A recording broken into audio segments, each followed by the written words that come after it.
Oh, whoops. Yeah. You fucking blast fireworks around 11 p.m., bro. I'm calling the police. So we can start the pod like that. All right, hello. Welcome Happy to Fourth. episode 5 of the Eurosteppin podcast. I'm Kevin. This is Dawn. and we have a special guest today. What is your name, special guest? Hello, y'all. I am Brandon. Honored to be here. Ready to get started. Let's get it. Why are we all talking like fucking robots, bro? I think it's the perfect way to start the podcast. Okay, let's go. Brandon, what teams do you support? How are you biased? Very biased. I am very biased towards New York. I go Yankees, Giants, Knicks, and Rangers. That's my four that I swing with. Very sad besides the Yankees. It has been very, very sad to say the least. I'm very sorry about Jaden Ivey and literally just anything New York fans believe. Yes, thank you. It's been a tough pill to swallow. God damn, bro. It's fucking just hitting him with body shots already. Like, chill. I'm used to it. I eat them all day. It's the life of a Knicks fan.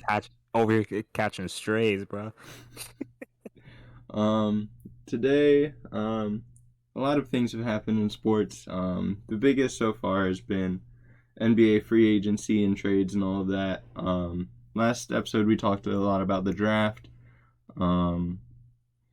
Every episode we talk about O'Neal Cruz. He did great. Always expect he did great. He had a 460-foot home run. I'm so glad that he's called up. I'm finally a proud O'Neal Cruz card owner now, so yes. Run me my fucking money. We all love the Always boy. a good one to have. Yes. Faster than Tyreek Hill. Insane arm. What? Did you not see the stat?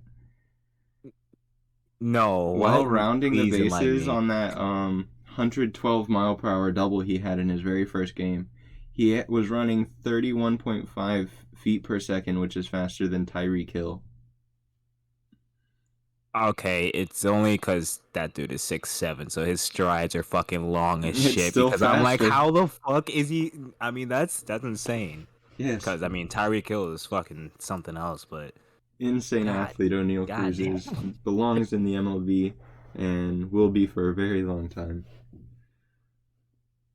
Bro, I have to Google that shit. That shit has to be cap. How no, the fuck is it's true. How is O'Neal Cruz faster than Tyreek Hill? He was made in a lab, to say the least. Yes. O'Neal Cruz isn't a real person. We're actually making him up. I could see. All right.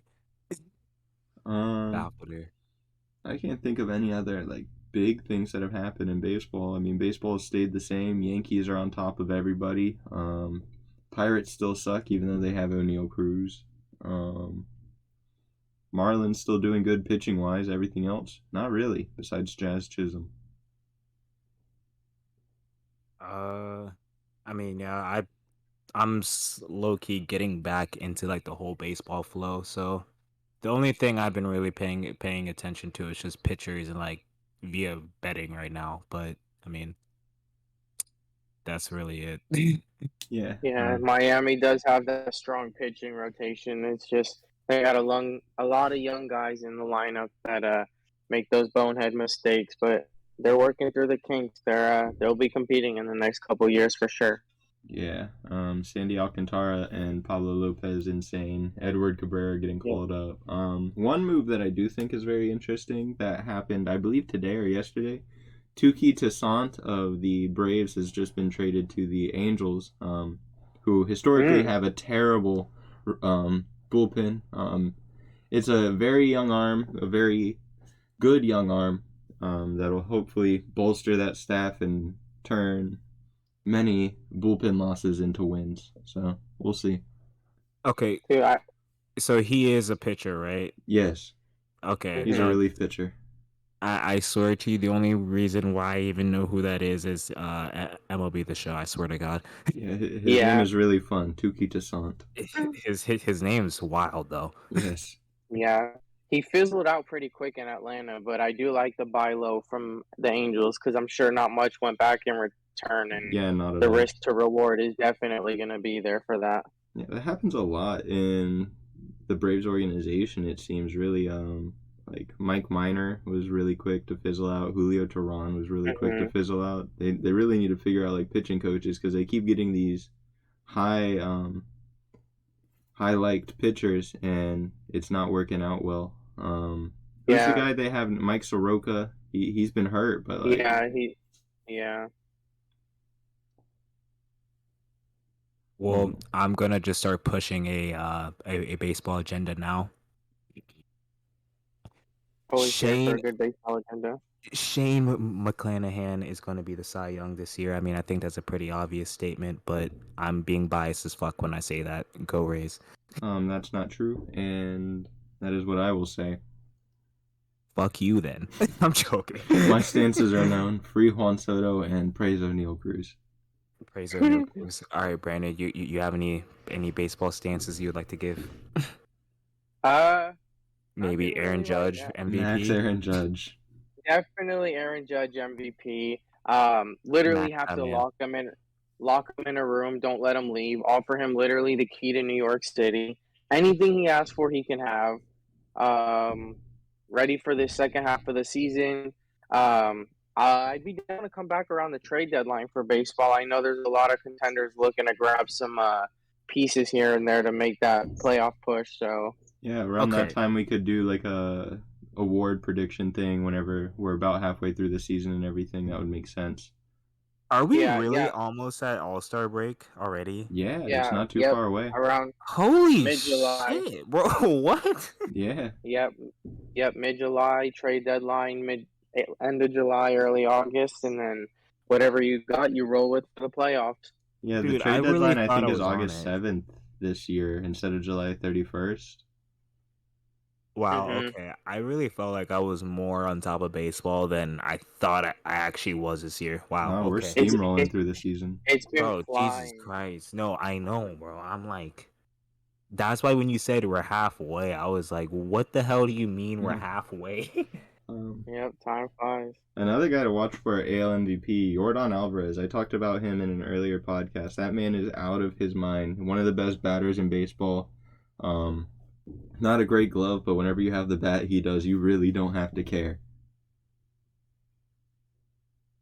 Yeah, Um, the MLB, or not the MLB, the AL MVP race is gonna end up being, I think, one of the best it's been in years because there's close to five guys around the same WAR that are all making the exact case that they all deserve it. So it's definitely gonna be like a post All Star break. Whoever keeps their streaks and hotness going is gonna run away with it. But it's definitely gonna be a close one. Yeah, I'd say it's exactly five, honestly, with Jordan, Judge, Trout, Otani, and Jose Ramirez.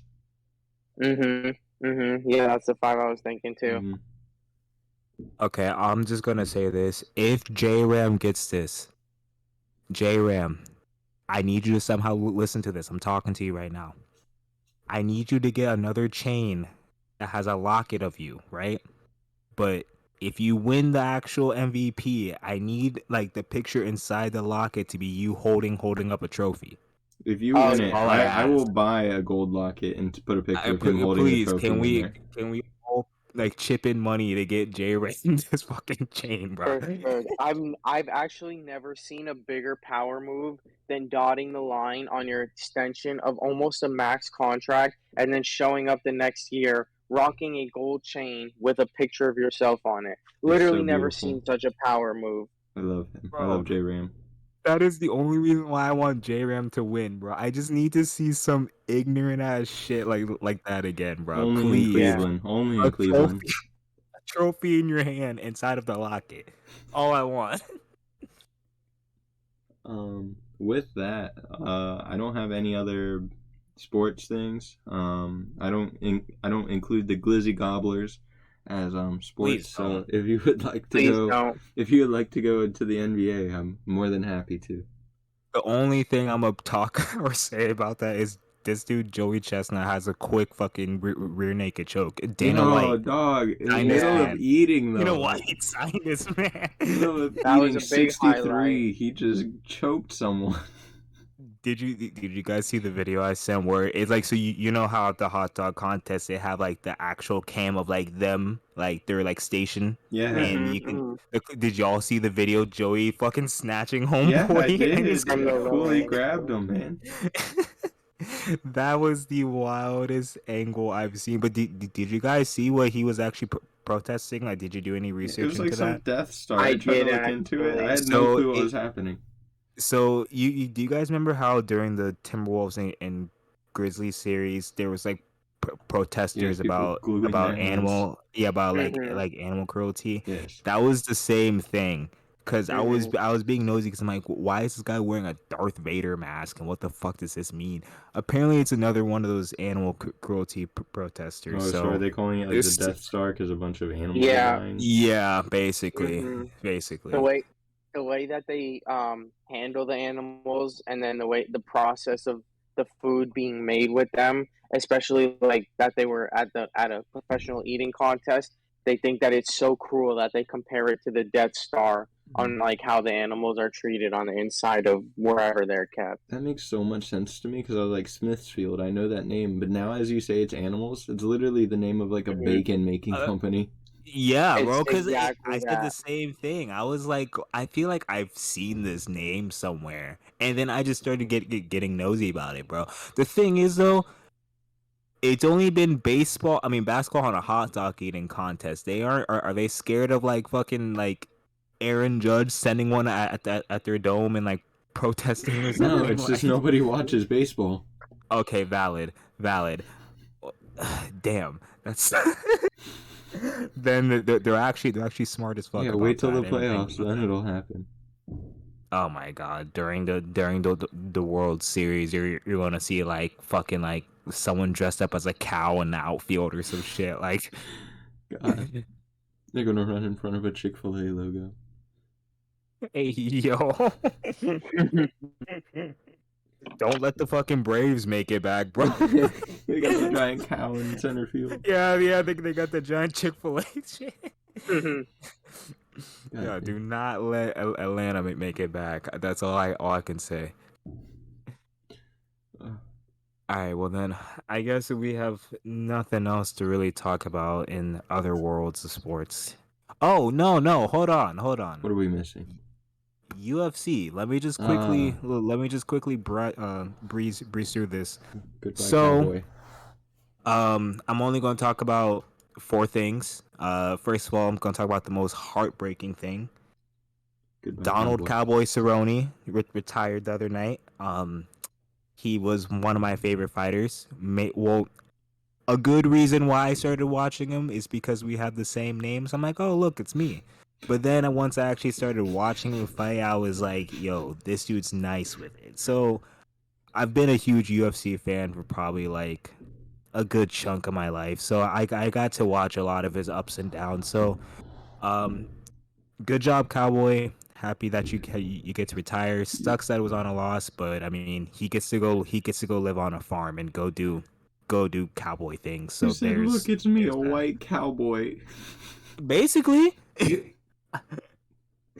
so um, but if I was white and a cowboy, that would basically be fucking me, dog. Go ahead, Brian. before we move on to basketball, I do have one thing we kind of glazed over. It is talked about a lot, but still surprisingly not enough. I just want to read a stat about the GOAT, Shohei Ohtani. Um, Over the last 3 weeks, Shohei Ohtani has put up 2.5 wins above replacement. He has been the single best pitcher in baseball and the 15th most productive offensive player. And I know it's talked about how tantalizing and generational he is, but I still feel like so many people are taking what is in front of us for granted, and that it may never even happen again, let alone that it may be in the distant future. Hmm. Nah, I totally agree. I mean, y- you aren't gonna find a pitcher that's literally giving you 12 Ks. What was it like? What was it eight? Was it He eight or had 12 he Ks one had night? He had 13 Ks the other Yeah, night. he's insane. Yeah, like this man, like this man Shohei is just on like a whole nother planet, bro. Yeah, Like this man will get taken literally. out and then move to right field like it's Little League. But yeah, I definitely agree with your whole Shohei take. Yeah, I just always got to give a little appreciation to my goat. By the way, I'm gonna do it for you. I see your boy Jeff is asking for a shout out, so I'm gonna shout out your boy Jeff for you. Hello, Yes, Jeff. sir. That is my boy Jeff. Shout out to Jeff. He does have his own podcast too, The Culture. So if anybody wants to go shout out him, his name is Jeff. Jeff on Twitter, Jeff Della Rosa. Shout out to him. Shout out Jeff. Like, I But was wondering who is saying "fuck Otani" in the chat. but it's one of those Yankee boys. The Yankee So boys. is he hurt that Otani did not go to New York? Don't uh, don't we're get started on that. we're over it. We're waiting for his arbitration to be up so he can make his wrongs right.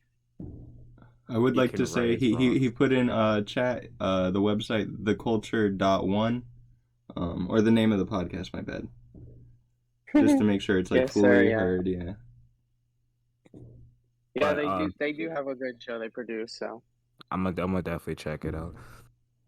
But back to my whole UFC rant. Just gonna quickly Sorry. glaze over this.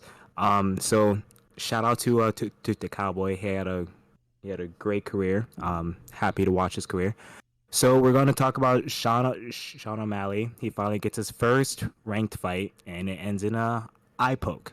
Apparently, fuck, I forgot his name, but Munoz he did suffer a bad injury to his cornea. I don't know how long he's gonna be out, but I definitely think that's one that they should run back, just because Sean's been asking for this fight for a long time. Well, not this exact fight, but he's been trying to get a ranked fight. They've been basically building him up slowly because when you have someone that has as much star potential as Sean O'Malley, you don't want to just throw him out there to the wolves and then he isn't ready for it. So um definitely think that those two have to run it back. I saw him do that spin move whenever the dude missed the spinning kick. That was funny. The thing is though, which kills me, is that Sean, he has one issue every single fight, and I feel like he really hasn't learned his lesson from this. Is this man has to learn how to defend his fucking legs, bro. I'm sorry, but it bothers me. He will just sit there and eat kicks to his calf and thigh all fight and will not even attempt to really check him because he's just so focused on getting a knockout. So I just want to point that out, that is a massive hole in his game, which he's already got injured off it once, and I'm really worried that he's cutting his career short just because he doesn't want to do the right thing on defense and is protect your fucking legs. Mm. So just wanted to say that.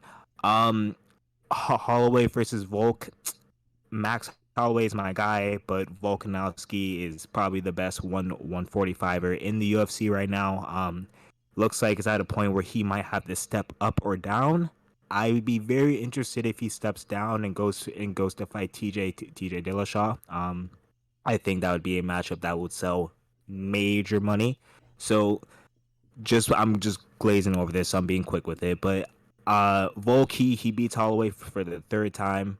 Um, and I would love to see him go down instead of going up and fight TJ Dillashaw. And then the last thing, Izzy. Izzy had literally the best entrance I've ever seen all time. Yeah, I he's a performer. In whatever profession, the best entrance. This man walked out to the Undertaker's theme music, had the Undertaker hat, and had the Undertaker urn with his opponent's name on it. He had Jared Cannonier's name engraved into the urn. That is goat shit. But the thing with Izzy is lately his fights have been boring. Not even saying that in a hater way, but he's been very smart about his fighting lately, which I can totally respect, but it's just it isn't he's sort of losing his excitement as a fighter a little bit in my eyes, but he's doing what needs to be done to win the belt and retain. So I'm not gonna complain. I just want to say, Izzy, hope your fights get a little bit more exciting. But good job on defending your belt, and keep coming up with those fire ass entrances because you have no idea. I was looking on my phone, a little bit tired out of it. Once I heard that Undertaker gone, my head and ears poked up like I'm a damn dog, bro. Like it was a great moment. Yes, keep winning, Izzy. We all love you. We all love Izzy. Now we can get to basketball. I just wanted to quickly get through UFC because there was sort of a lot to talk about, but not. I know we're sort of rushing for time a little bit right now. We're all So good. okay, so if we're gonna start with basketball, basically this is where we're gonna start talking about free agency. All the signings, trades, re-signings, and possibly potential destinations for certain players. Mhm. So, I'm just gonna go in actual order here. Kevin, if you would like to lead us with the Atlanta Hawks. Yes, the Atlanta Hawks. Obviously, if you've been watching basketball, they're having a really good offseason, starting with the DeJounte trade. They basically traded DeJounte for 3 picks and a pick swap. Gallinari was a part of the trade. He was just bought out by the Spurs. The issue is they lost DeLon Wright. He's one of the best like backup point guards in the league, and they only replaced him with Aaron Holiday. That is some like downfall, but at the same time, DeJounte Murray is going to be picking up more minutes compared to what Kevin Huerter was picking up. And whenever it comes to Kevin Huerter, he was also just traded. He was traded to the Kings for Justin Holiday, Mo Harkless, and a first. Just wanted to add in there the Kings also got Justin Holiday in that trade as well. So they have Justin and they have Aaron Holiday now. Yeah, that's I'm what I pretty said. sure they. Oh, I'm sorry. I just heard Aaron Holiday. My fault. Yeah, they got in the Herder deal, they got Justin Holiday, Mo Harkless, and a first. Okay, gotcha. Yeah. And they also still just be on the lookout for a John Collins or Clint Capella trade. Definitely John Collins. I think he's on his way out of Atlanta. It doesn't seem he wants to be there. But we'll see. He's a young, very talented power forward. Just for some reason, him and Trae Young, he doesn't believe mash well. So we'll see. Um, so Brandon, we'll start with you before I get carried away. I've done a lot of talking lately. How do you feel about the Hawks and what they've done so far? Um, how the East is shaken up, and without Kevin Durant and Kyrie Irving moving, I have them around 5, around the middle of the pack. I do love the Dejounte trade. I know he does have 2 years left on his contract, so I'm curious to see if any extension talks are brought up in between next year and the following year, depending on how it goes. I do love the move as much as the Hawks are a top 3 rival for us, the Knicks. You know, we can't stand Trae Young, get him out the garden. He can't ball in Dykeman. We know all that. I do love the trade though. I do like that Kevin brought up the Herder trade. That one did surprise me a little. I know they are deep, and I know that they still have the depth to eat that with him being gone. But I do think that Kevin Herder was a perfect piece for that team, and he was embracing the 6 man role for them. So I'm curious to see how his departure is going to affect them. Yeah, I agree with that.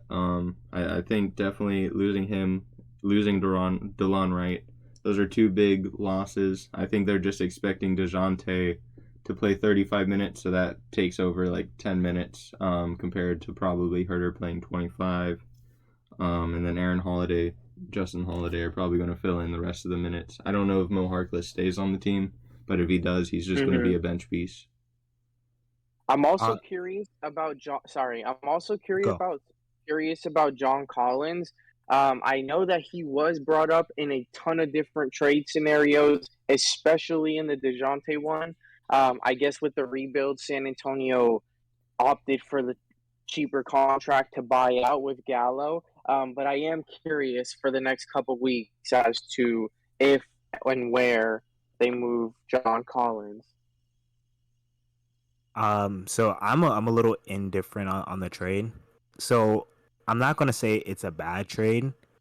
I just don't know how I feel about my backcourt being DeJounte Murray and Trae Young, and I'm not saying that they're bad players, but I don't know. It's just something about it to me just feels a little weird. Like I just not too big of a fan of the pairing, but I do agree that I think John Collins should potentially get moved. I think that they should try to go for a three. And if they move John Collins, you're definitely gonna get some pretty good value back out of that. So I am curious to see what they're gonna do.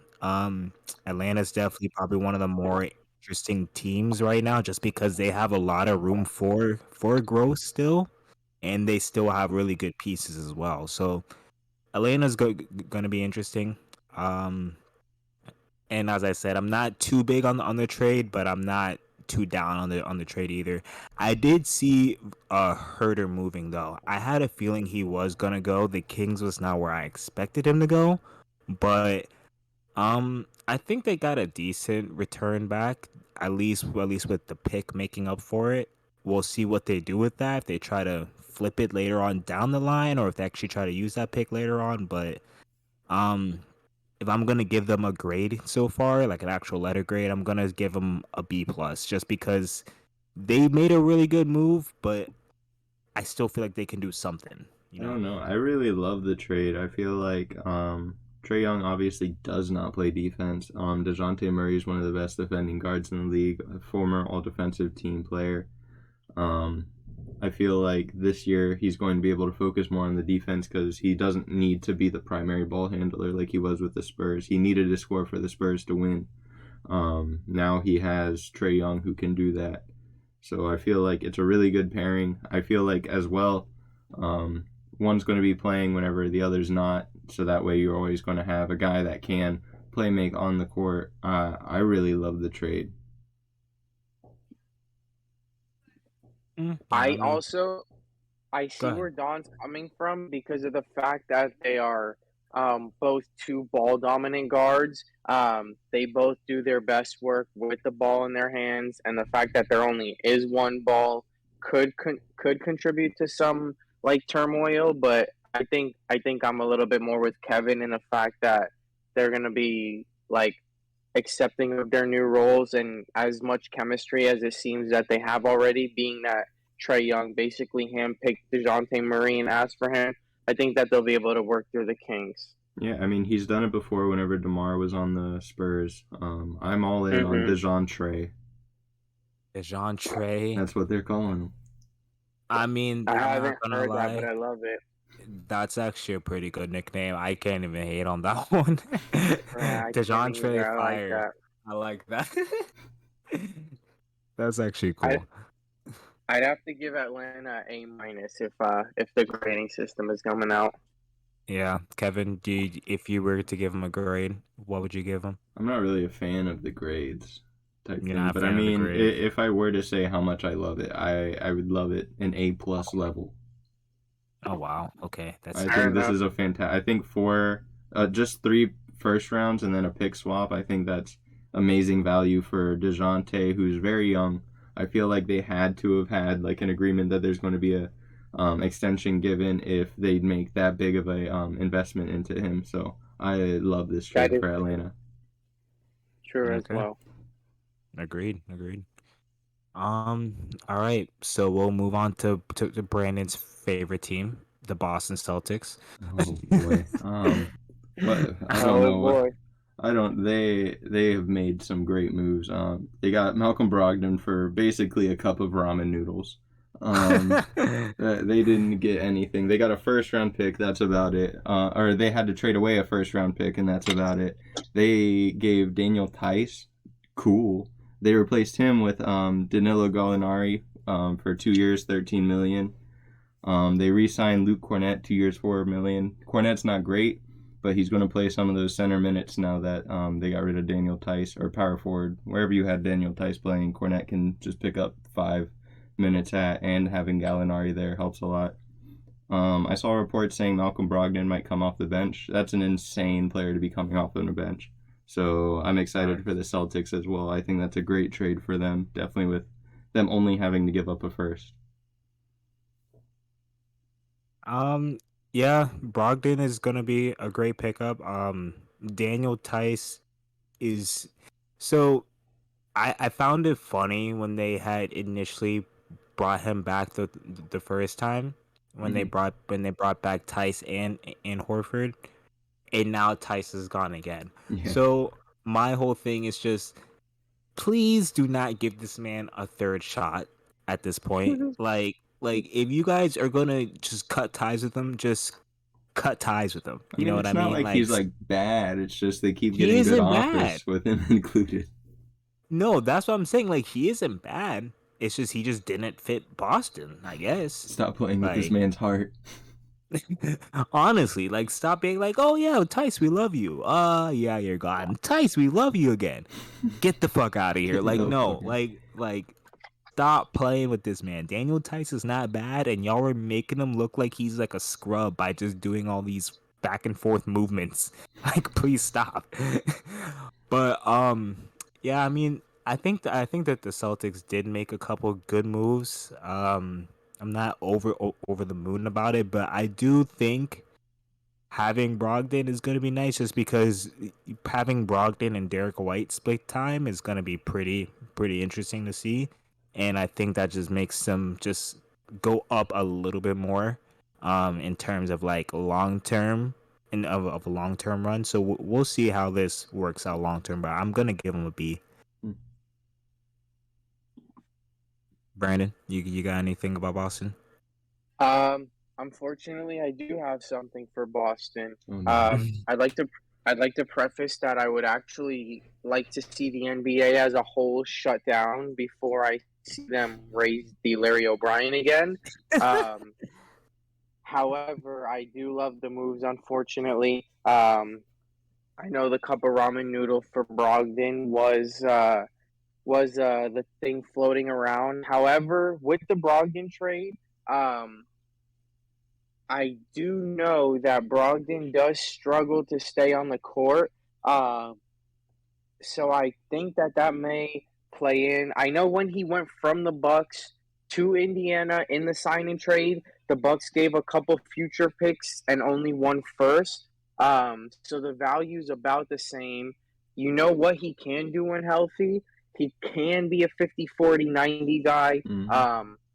I do think it is fair though value for the amount that he is on the court. And I do also know Gallinari in the process of this buyout.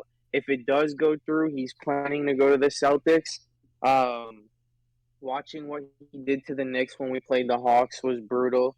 He is a spark plug scorer. He can lead off the bench. And when Jaylen Brown and Tatum need a rest, he's going to be the guy in there that can step in and give them the buckets they need. It pains me to say this, but I will end it with giving Boston an A grade on this offseason so far.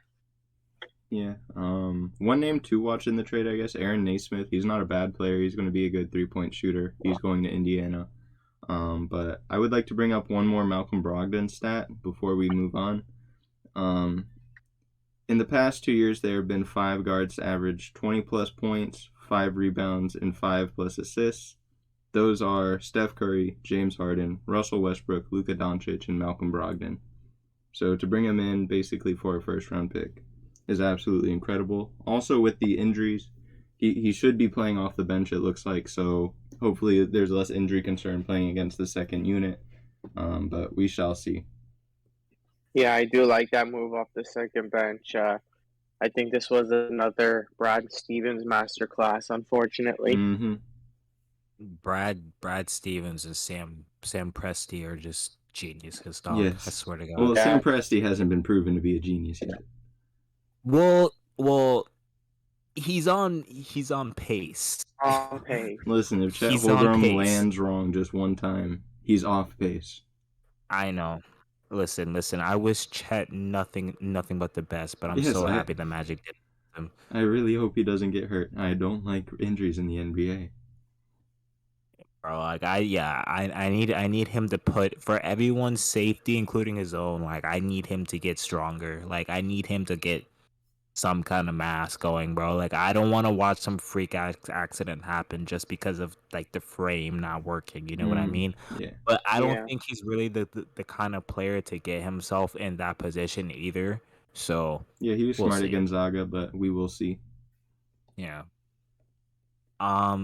Okay. Next team, the Brooklyn Nets. Brooklyn. Probably the biggest drama queen of the NBA so far this I offseason. don't want to call him a drama queen, but I am There sorry to is New York. dramatic. I am sorry for Brooklyn Nets fans. My condolences. It was fun while it lasted, but Was it fun though? I'd say it was. I mean, you were a I couple mean, inches away from an NBA Finals and everything like that. Like the Nets haven't been I that wouldn't say a close. couple inches. I mean, They were 1 inch listen, away from it being a 3-point shot against the Bucks. that is true. Yeah. That is very true. Um, they were a nice personality away from an NBA Finals. But Fuck out of here. Nets fans, I am sorry about all of this. This offseason obviously not going so well. Maybe the trades, obviously, with DeJounte bringing in 3 and a pick swap. We'll get into it later, but Gobert bringing in 5 picks, I believe, or it was 4 in a pick swap or something. Expect a lot in return for Kyrie and definitely Durant. But so far, all they have this offseason is Royce O'Neal is in town. Patty signed a 2-year, $15 million deal. Claxton signed a 2-year, $20 million deal. Pay the guys that want to be there. But at the same time, you lose Andre Drummond and you lose Bruce Brown. Those are 2 other players that have been playing really good for you, and they're no longer in town. So I am sorry, Brooklyn Nets fans. So for me personally, if I was a Brooklyn Nets fan, I don't even think I can really be mad at Katie or Kyrie right now. I'd probably be more pissed off, and I hate to fucking do this to him. Don't say But his I'd be name. more pissed off at Ben Simmons than anything, because this man Ben Simmons is literally blocking so many trades right now. That man just had to that deactivate his Instagram. He was finally bro, back and healthy, looking like he was in a good mental space. Then a couple hours, it's ruined whenever Kevin Durant requests a trade. what was the fucking picture he posted? He- He posted like a selfie in the fucking locker room, and then 3 hours later, Katie asked for a trade. he like said feeling amazing or something Yeah, like that. something And like that. then the trade happens, and now he just deactivated his Twitter, or his Instagram, all of the socials, I believe. I hope that man gets better mentally. No, same. Honestly, like It, in all honesty, I hope he figures it out yeah, because I feel bad for him right now. Like, he's a good NBA player whenever he's on the court. It sucks to see him struggle with so many mental health issues. But yeah, I would love to see. I think he would be a good leader for a young locker room with the Nets. So if they don't get rid of him, I think it's good for the Nets. If they do get rid of him, hopefully you get something good in return. But we shall see with that. well, I think they could potentially still find a good deal out there keeping Simmons and making Simmons like a core piece, like as you were saying. Mm-hmm. It's just like it just sucks to be in his position because it's like it's not even his fault, but his contract is just blocking so many trades. You know what I mean? Yeah, Like they can't get any of the young pieces that they could be trying to get because of Ben Simmons, which if you sucks. guys don't know, currently there's a rule in the NBA, and basically you can't. I believe it's like you can't have 2 rookie extensions on your team, Yeah, or you can't trade Mhm. for one if you already have one. And Ben Simmons has that. That makes it so they can't get players like Devin Shea, Booker, Bam. Bam, Shea. They can't get Even just Michael Porter Jr. If they wanted Michael Porter Jr., you can't get him. Yeah, a Um, lot of young talented names are off the tables just because you already have one extension on your team, which I, sucks. I So, have a list of people if you would like me to go through some more, so that way you can know all the teams that technically can't trade for this man. I mean, at this point, fill us in. Yeah, Andrew it is a Wiggins, special list. Joel Embiid, Devin Booker, Karl Anthony Towns, Jamal Murray, Donovan Mitchell, Jason Tatum, Bam Adebayo, Trey Young, Shea Gilgeous, Luka Doncic, Michael Porter Jr. are just some of the names you cannot trade for. And those are like all the perfect names that you would try to get back in a package for Katie or Kyrie. Exactly. So the Nets definitely have a lot of work to do with that. The front office has to get to work quickly because you're sort of running out of time. I'm not saying you're running out of time right now, but you gotta get the ball moving on a couple potential moves like ASAP, and before you run out of time, and then you're awkwardly stuck with two players that do not want to be there heading into your training camp. So. Yes. So I will give a grade here. I'll give a big F. This is one of the shittiest off seasons you can possibly have. Kevin gives him an F. I'm gonna be a little bit more generous because you guys gave Patty and Claxton a resign. Like I'm gonna give him a D. Um, I mean, at least you kept two guys, as you said, that want to actually be there, and at least one of them is younger that still has room to grow in Claxton. So I'll give him a D. I'll be generous. Brandon, what are your thoughts on Brooklyn? As somebody who's been preying on Brooklyn's downfall for 3 years, it has been beautiful to watch. Um, I don't have much to Fireworks just say. went off in my complex as you said that. That's what basically the Nets are doing, going up in fire. So, um, I'm kind of at a wait and see with them right now, but I will copy Kevin's grade on the F on them just because I love to see what I'm watching. I Y'all would are give a D if they like re-signed Bruce Brown, but Bruce Brown was such an integral part of that team, and to lose him as well, it's just oof. Yeah, no, honestly, Bruce Brown was definitely one of the most like one of the biggest surprises I think of last year of how he just went from like because when he was playing with the Pistons, that's when the Pistons was just an exciting. Everyone who wasn't good or wasn't that great just went there and played. Like people were just basically playing to try to get traded to a different team at that point in time. So from him to go from that situation to where he was last year, playing valuable minutes for that team. Good for him, but sucks that they had to lose him. Mm. Hopefully a team picks up Bruce Brown and uses him properly. He's on the Nuggets. Yes, I love to see that. yes, That Okay. is it. That's a team that'll use him correctly. yes, indeed. Actually, the Nuggets. Okay, I don't want to. Okay, I'll wait because Okay, the we're Nuggets almost did there. this. Yeah, the Nuggets did some moves that I really like. So I will we'll wait. Next up, Charlotte. We got the Hornets. Yikes! One of my division rivals. Kevin, if you want like to lead. I just have a big yikes written for the Hornets. Another very very bad off season. Miles Bridges, Montrezl Harrell start out very bad. RTBMMB is no longer with us. Yeah. He he punched his wife. Not good things. Trez got arrested on a drug charge carrying a lot of marijuana. Fun Um, fact: Trez is actually out. He is out, and he I was. did.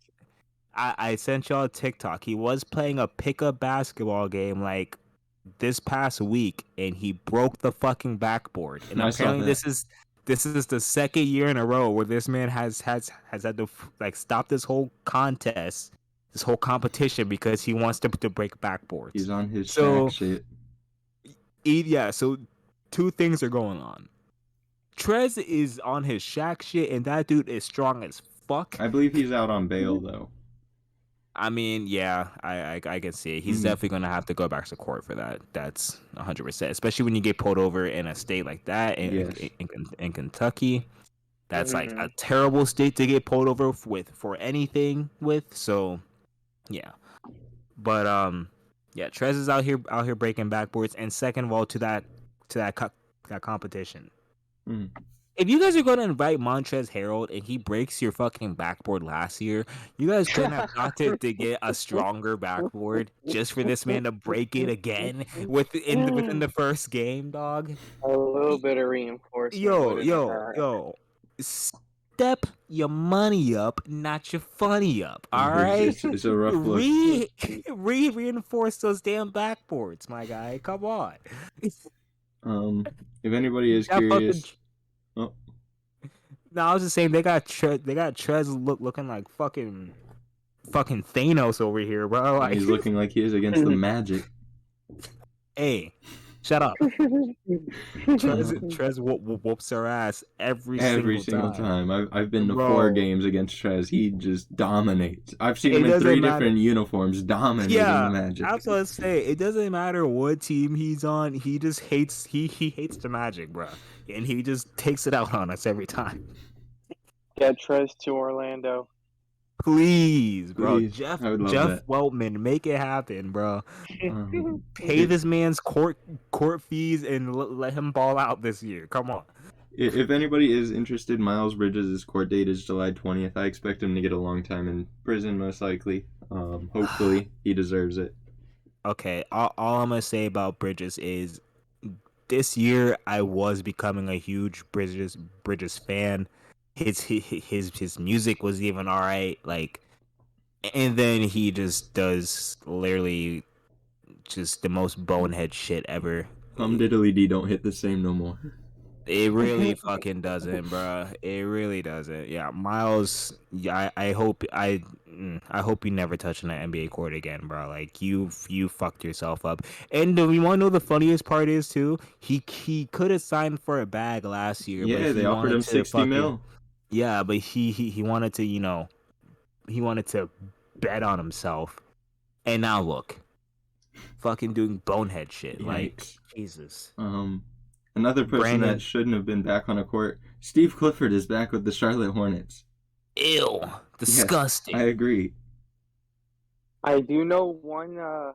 I do know one Hornets fan, and he was a little bit happy about the hiring. So he's Why? in for a very rude awakening. Well, see, the thing is, it's funny because Clifford was there, but before, Yeah, he's back.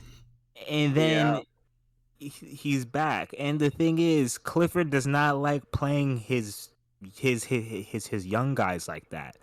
The Mm-hmm. whole Hornets team is They're under forcing like him 20 to. to 24, bro. Like, so Clifford is gonna be like a little bit.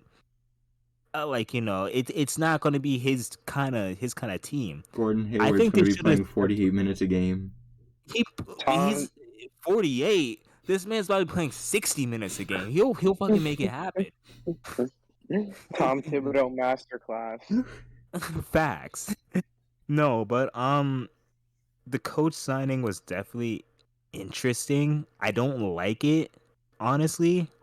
Just because I know that team is just so young and a lot of their future is like bouncing between G League and the NBA right now. You got people like Book Night down there, so it's going to be interesting to see how the future of some of those players go. Like just it's going to be interesting to see how they develop under Clifford. I think they should have kept Borrego. I liked Borrego as a coach, but that was just me. Yeah, I mean, even if Uh, you don't keep Borrego, there are a lot of better coaches out there yeah, that I was you about to can give a say job to. there's plenty of options. So I don't really like the Clifford thing, but that's just me. Brandon, what do you think about the Hornets? Uh, I think the Miles Bridges news definitely hurts them. I know they were actively trying to move PJ Washington Mm-hmm. to give Bridges the full opening to that position. Um, honestly, I'm gonna go out on a limb. I'm not sure if this is a hot take. I don't. I know money talks, but I don't know if Melo's gonna dot that rookie extension with how things have gone so far. I feel So like that is MJ can definitely talk him into something it. I'm watching. That is true, though. Michael Jordan is the owner. Yeah, I was about to say, I think Michael Jordan just being Michael Jordan does have a major part to like do with it, but I can easily see what you're saying. Ever since Melo has gotten there, things have been rocky. Hmm. Like we'll just Hmm. leave it at that. Like there's been a lot of bad and there's been some good, but at this point I feel like the bad is starting to outweigh the good. So we'll Hmm. see what happens. I mean, I can easily see him dotting it up, but at the same time, I can easily see what you're saying as well, Hmm. and I can see him walking. Yeah, one of the Yeah, yeah. you Your go. original team can offer you like truckloads more than the other teams can. So that lately has had a big influence on what rookies do. So it's just something to watch for in the background. But like you said, I could if he dots it in the similar fashion of Zion, I could see that happening. Yeah, you might as well sign it because you're a restricted free agent. So if you decline that and sign somewhere else, they can just be like, "Ha, nope, we're Hmm. getting you for less now." And then Yeah, even at that point, if he really wants out, he can just literally work out a sign and trade. So Yeah. I mean, so yeah, we'll that is see. also another door. Yeah, it's gonna be fun to watch, but they'll be exciting in the meantime. One good thing the Hornets did do, I would like to end on. They're only positive. They re-signed Cody Martin, the good Martin brother, to 4 years, Hmm. 32 million. So good for Cody I did Martin. just see that. Hmm. Yeah, Good to stay with that team that he's been with. Mm. I like that signing. I definitely agree. Okay. So if we're gonna move on from Charlotte, we're gonna talk about Kevin's team, who've been making a lot of moves. We're gonna talk about the Bulls. So Kevin, please have the floor. Oh God, what a Fill us wonderful in. offseason this has been. I love this so much. Um, First, we re-signed Zach Levine. We gave Levine the bag. He deserves it. 5 years, 250 million, $15 million happy. Hey, I'm so happy get about that. paid. Get Get paid. paid. We re-signed Derrick Jones Jr. for 2 years, $6 million, or 6.6 million. We brought in Andre Drummond for 2 years, $6.6 million. Same exact deal. I would like to say Andre Drummond in his 10 seasons. He's also only 28 years old, by the way. He is a two-time All-Star, four-time rebound leader, one-time All-NBA, third most double-doubles in single season, most rebounds over the last 10 years, and we're just getting him for $3.3 million a year. I'm very excited Deal. about that. And to top it all off, we got Goran Dragic for 1 year, slightly under $3 million. It's been a beautiful offseason. Yeah, honestly, you guys have done everything right so far. You guys re-signed Zach. You guys re-signed Derek Jones, who's been very good for y'all, and then you guys bring in two really good veteran pieces. Former So All-Stars.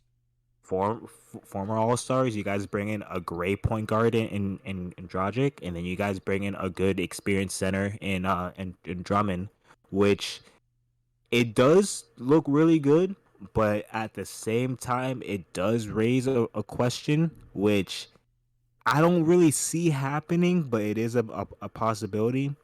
And that is, I wonder if the Bulls do try to move Vooch. I personally say no. I do know that that has been a rumor going around, but I think that with this team they currently have, I don't think trading Vooch is really a problem. Like I Yeah. mean, sorry. I don't think that you need to trade Vooch or you should want to trade Vooch. You should definitely want to give this lineup a shot because this is definitely a Eastern Conference final roster if everyone is healthy. You got Lonzo, you got Caruso, DeMar, Zach, Vooch, Drummond, Dragic. Like you Healthy guys Pat have, Williams. yeah, a healthy Pat Williams. For as of right now, you guys still have Kobe, right? Yep. Yeah, like you guys have a pretty good like 10 man. So we'll see. Yeah, We'll I've see. definitely thought of it. Like Drummond gives you the ability to move Vooch, Dragic gives you the ability to move Kobe. The only reason I would want to do that is if we were possibly in the Kevin Durant sweepstakes. I don't buy into the rumors, so I'm not really going to feed on that unless it actually happens. Yeah, I mean, a lot of teams are technically throwing in the rumors. Your team's thrown in there. Brandon's team's thrown in Well, there. you'd be crazy I mean, not to be thrown in those rumors. It's oh no, Kevin of Durant. course, of course, of course. If you have a chance to get literally a top three scorer in the world, you take it, Yeah, if right, Indiana hasn't called, like I'd be pissed off. Like bro? In oh, I bet you Indiana's moving fucking mountains if the right now, Shanghai trying to get Sharks man. haven't called, Shanghai Sharks is offering the whole 15-man they're roster and offering the all whole of coaching China. staff. They're offering the whole damn country to bring Katie over. Fuck it. 1 on 5 FIBA rules, bitch. Yes. But nah, the Bulls. If I'm giving them a grade, A+. Yeah. Personally, I don't think that they need to make a trade for, as you said, like unless you're trying to bring in KD, there's no need to make any trades. They should just run with the roster they have, unless they're trying to get KD. But otherwise, I give them an A+. Bulls, shout out whoever's the fucking GM over there. Good job. AK. AK, good job. Yes. Brandon, you have any thoughts on the Bulls? I do really love the Drummond signing. Watching him and Claxton switch off minutes had me ripping my hair out for the entirety of the Nets playoff series. Buying Vooch who can stretch the floor, I really love the fit. A guy to just eat the boards and give the second unit second chances. Um, the Dragic news shocked me because to what I had been hearing and what I had been expecting was that Dragic was going to replace Brunson in his role, being such close friends with Luca. Um, so to see that, and also to spin off of it just a little bit, I have been worried about us, the Knicks, getting hit with a um, tampering because the way tampering goes, it only can be done if it is brought by one side to the front office of the league. Um, and I think between our history with Dallas, I think they might bring that up. And now, especially with Dragic not going to Dallas, I think that might come up as well. But I do love the Bulls' moves. I think it moves them at least to the middle of the pack of the East with potential of going higher. Um, Also, I'll touch on the Levine extension. I think it needed to be done. Um, the way that they grabbed him from the Timberwolves and allowed him to be who he wants to be, allow him to play his game, and grow into the player he is. I just think it was the perfect fit and it was what needed to be done. Yes. Strong agree. Yeah, I mean, this is honestly probably the best Bulls roster since the fucking D Rose era of like D Rose, Dang, Noah. Like this is probably the best roster You forgot since painted then. on hair Carlos Boozer. Oh my god, Man put that Sharpie to his head. bro, that shit was What a wild. You time. want to know? You want to know something funny about that too? I'm honestly surprised none of that paint fucking dripped, bro. Imagine if you're just Imagine. imagine you get the TV close up and you just see this black bead of sweat on Bro, that's what Carlos I'm Boozer. saying. It's Sharpie. Nah, That wasn't listen. paint. That was Sharpie, man. To all the men out there, stop getting that fucking Beijing spray in your fucking shit, dog. All right, that shit does not look good. We can tell it's spray on because no one's hair is that fucking dark. Stop it, God. And then to just do it in the middle of the season, it was hilarious. dude. I just, dude, that is wild to me. Listen, whenever Braun does it, it's like off-season Braun going into regular season Braun. Braun isn't getting that shit in the regular season. I mean, at least I hope not.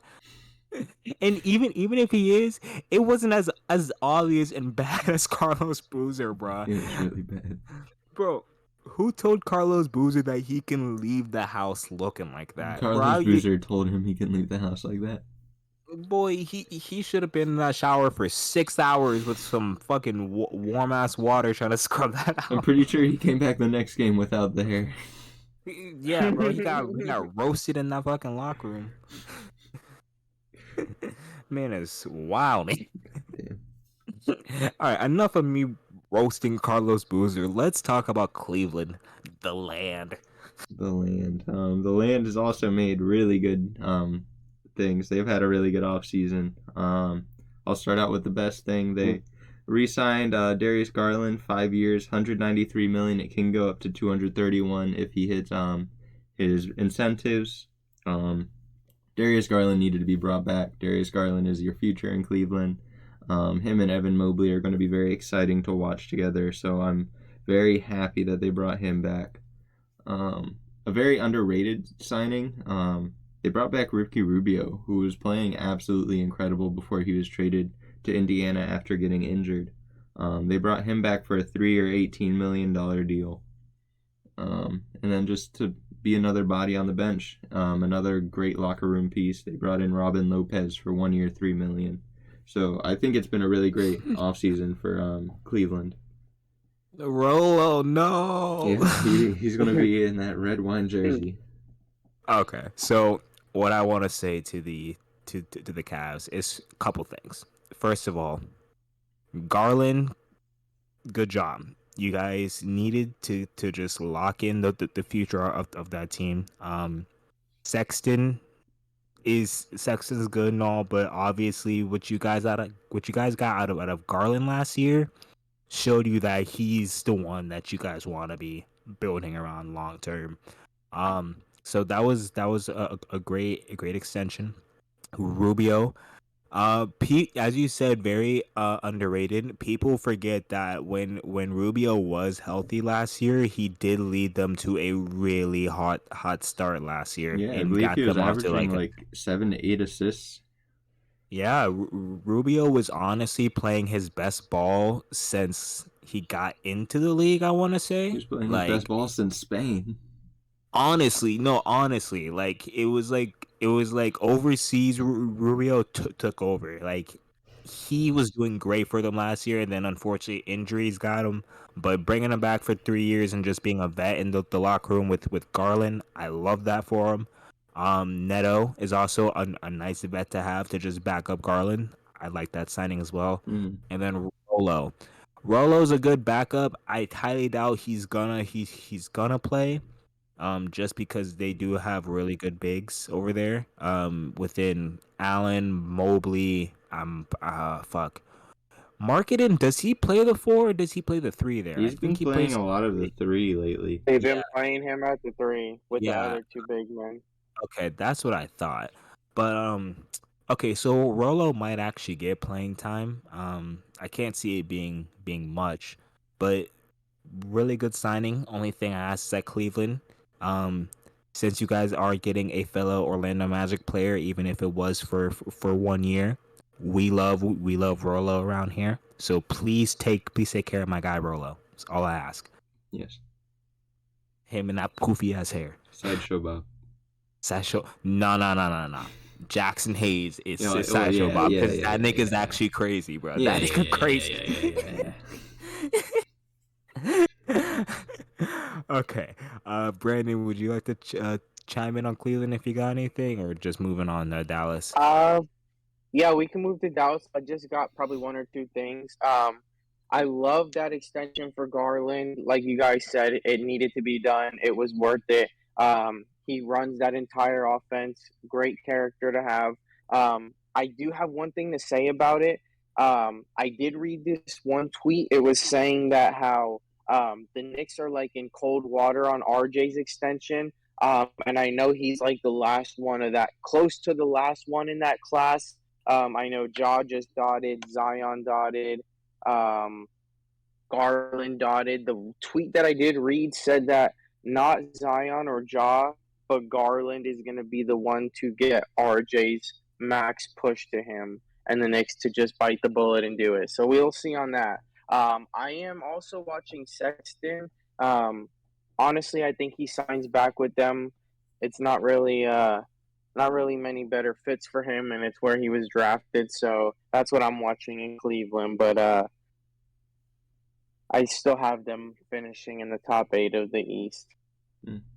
While we're on Sexton, if Sexton moves, and I don't know if this is just me, but I feel like if he goes somewhere, he has to go to a team that's just bad, and they have to build around him. Yeah, The I Nets. don't see yeah. him fitting in in many systems, as you said.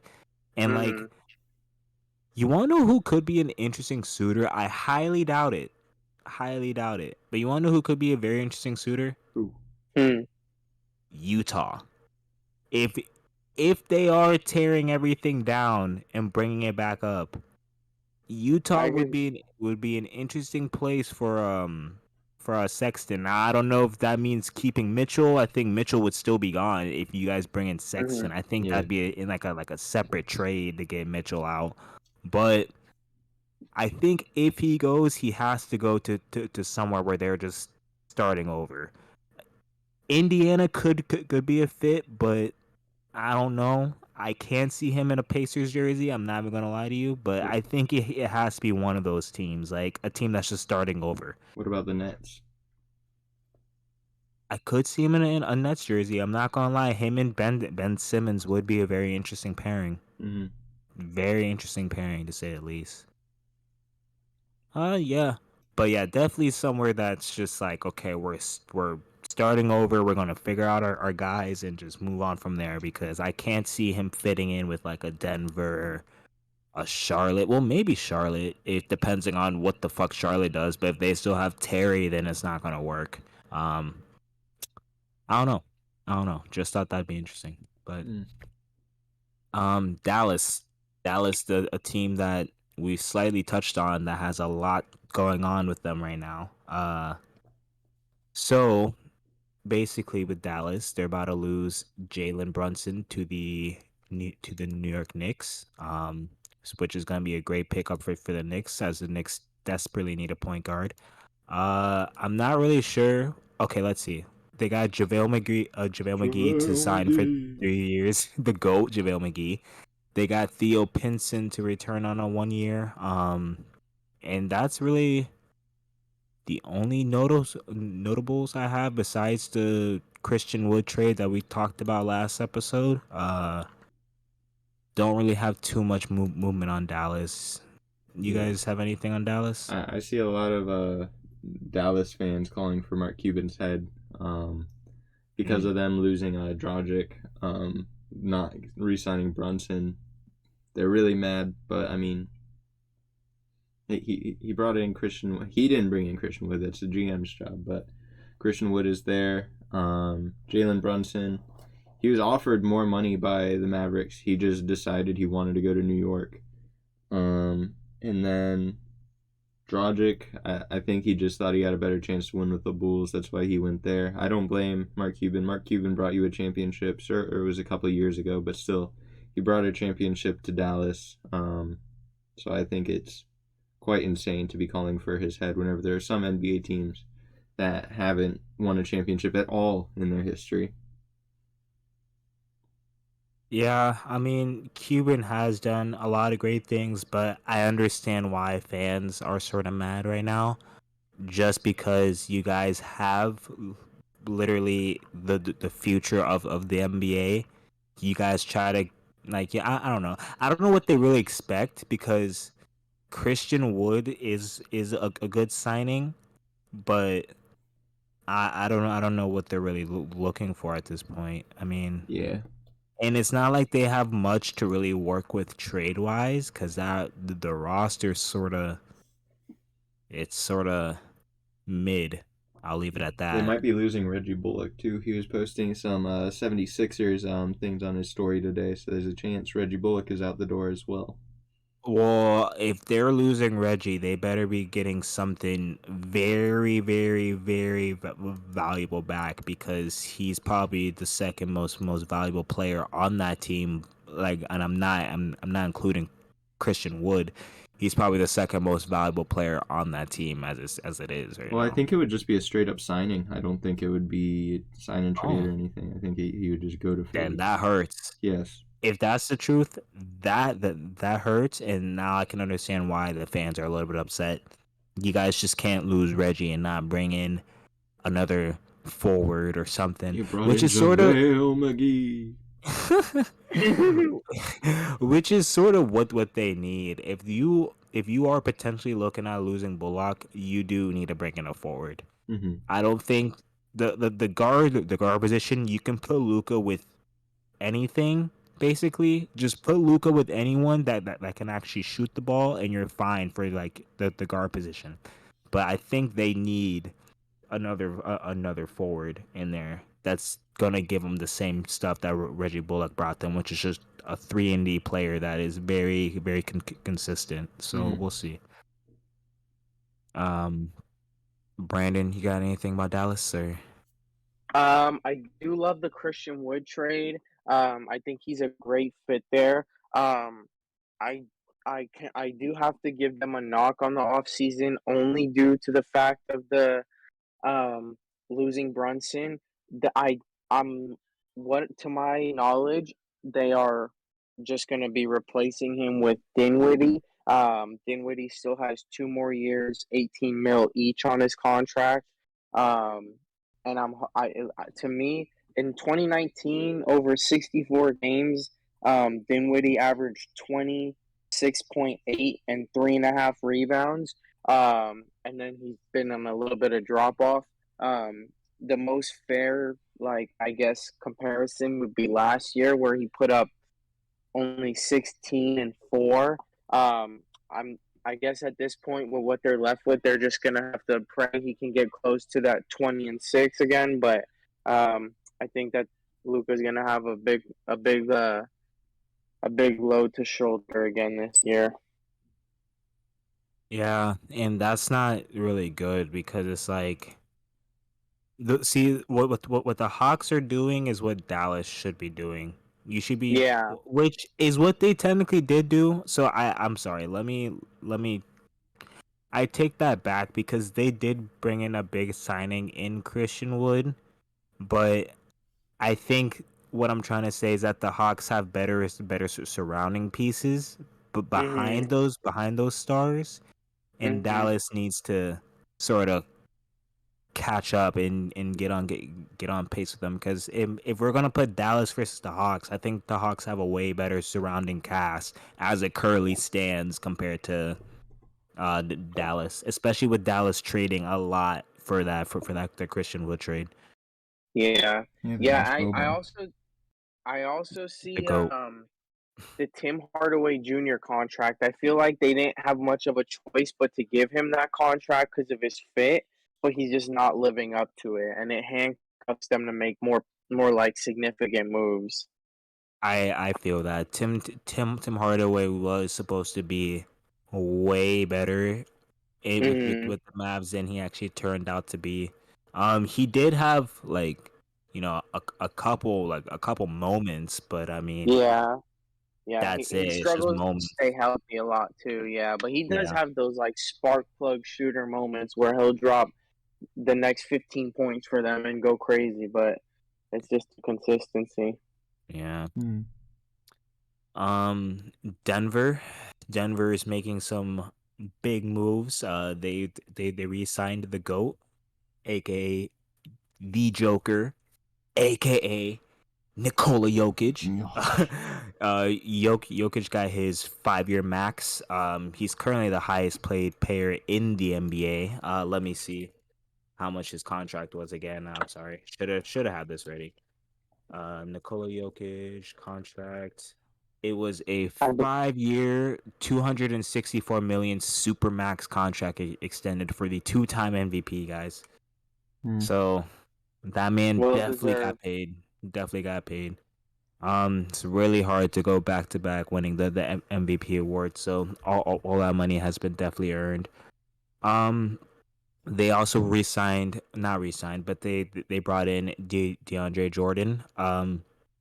I don't know what he's gonna do there. If I'm being totally honest with you, but Rebound. I mean, Poor man gets yeah, paid. yeah, I guess. I guess. I mean, it's definitely an interesting fit. Um, it makes me wonder what's going on with DeMarcus Cousins. I don't know how long his contract was. I thought it was Um, just 1 year. I thought he was gone. if he's gone and they brought in DeAndre Jordan, I think that was definitely a big mistake. I think DeMarcus Cousins was a great fit for them, and he was definitely a spark plug on that bench for them. Um, so if they do let Cousins just walk totally, which it looks like it's gonna happen, I do not like that move. But they also made some pretty decent moves. Bruce Brown, 2-year contract. Um, they did also make a trade as well. Let me see if I can find it, but I know it involved Will Barton. Give me 1 second. I'm Yes, sorry. I have it Oh for you. yeah. Monte Morris and Will Barton for Or KCP and Casey. Ish Smith. Yes. I don't know how I feel about that trade. I don't really like it.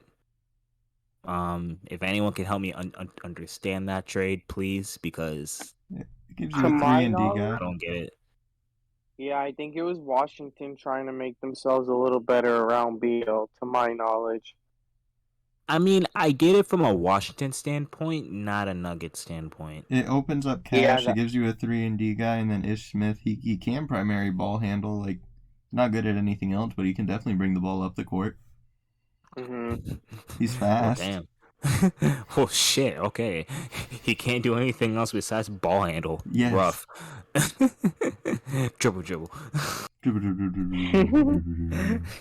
But yeah. I mean, I don't like losing those two guys. I did like Bart, Burn, and Morris on that team. I think I that think Morris was. does. What's up? Sorry, I would have forgot if I didn't say it. I'm sorry. I feel like Morris was the perfect complement for Murray, and you know he can handle the load if Murray gets hurt again. So that did confuse me as well. Yeah, but now that I think about it, and since you brought him up, they do have Murray and they have MPJ coming back, so it does sort of make a Mhm. little bit more sense. I think from that standpoint, it's more of like a taking a chance on them being healthy and giving Mhm. them more of like the like load, I guess. Mhm.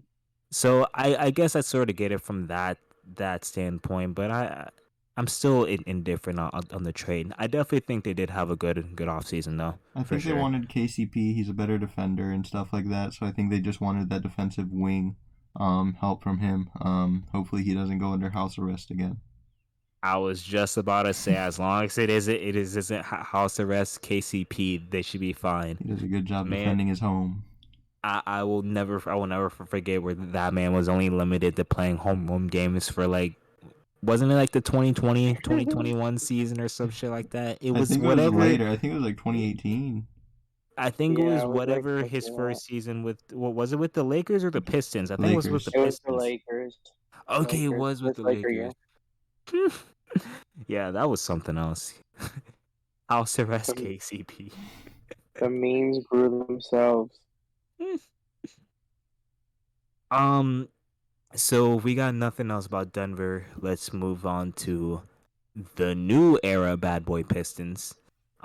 Kevin, you got anything about the Pistons, or you want me to go with the Pistons? I got the Pistons. They Hamadou Diallo picked up his $5.2 million option. I don't know I how I love really that feel about that. Hami can definitely jump through the roof of a building, but I Hami, mean, what's good, Hami? Hami. But That's like someone in Cali saying homie was good, homie. Yeah, that's it's funny. just 5.2 million feels like so much to be paying Hamadou Diallo. Um, they got two vets. They got Nerlens Noel and Alec Burks for basically 2 second-round picks. From the Knicks. The Knicks just wanted to open up cap for Brunson, so it makes sense for both sides. You give Nerlens Noel, he is able to teach Jalen Duran some defense. And then Alec Burks can just teach Jaden Ivey some things. I don't know what he's going to teach Jaden Ivey, but I mean, he's Facts, facts. experienced in the league. Yeah, I don't know what Burks is really doing there, but I mean, we'll see. Like, They re-signed Marvin Bagley. I know you probably like it. I don't. 3 years, 37 million. Do you have anything to say Sorry, about Marvin Bagley? sorry. I was drinking a drink Oh, that would not be named until I get sponsored. uh, But Henny. oh hell no, I'm not drinking fucking Henny. But Bagley, I do actually like it. I think the contract he got is fair for everything that's gone on with him. Um I so to me he did have a second life last year with his short run with the Pistons. Um I liked what I saw. The Pistons obviously liked what they saw. Um I think hit like him like the whole days of him being a star is over, but I definitely think he can be a valuable piece to that team. Makes me wonder what they're going to do with Isaiah Stewart. I'm not sure how long he has on his deal, but if you notice, they did draft a big. They just re-signed a big who's technically a four, but he's still a big. So it looks like they're they're doing a lot of movements in the front court, and it just has me interested to see if Isaiah Stewart does get traded for something later on down the line. Um, I do like everything the Pistons have been doing though. This offseason they definitely came ready and it's showing. They made really good draft picks. Jaden Ivey, which is definitely a steal the draft. The Kings. I don't know if this is gonna be another situations where the Kings have a chance to draft the best player and don't. I mean, Kenneth Murray was Um, balling out in the summer league. I mean, I'm not saying he's. I mean, it's Keegan Murray. Keegan Murray was. I'm not saying he's bad, but I definitely think that was a situation where you should have drafted the best player like on the board. Mm. Um, but we'll see. But the Pistons definitely did come out ready to play. I give them an A+ so far. Uh, Brandon, what you you got? gotta wait. You gotta wait. There's one more signing they made. Oh, Kevin who? Knox for 2 years and $6 million. Hey, I know Brandon loves that one. Yeah, that was when I got them at an A+ for what they've been doing. No, I'm just kidding. But Now yeah, they're at a D. I do love the Bagley deal. I think grabbing him for cheap at the deadline, knowing what was going on in Sacramento, and giving him run to see him prove himself was a good idea. And I do like I said before, to go from being the guy drafted before Luka Doncic to now on a 3-year deal on a team that's going to be giving you consistent minutes. I really like to see a story like that.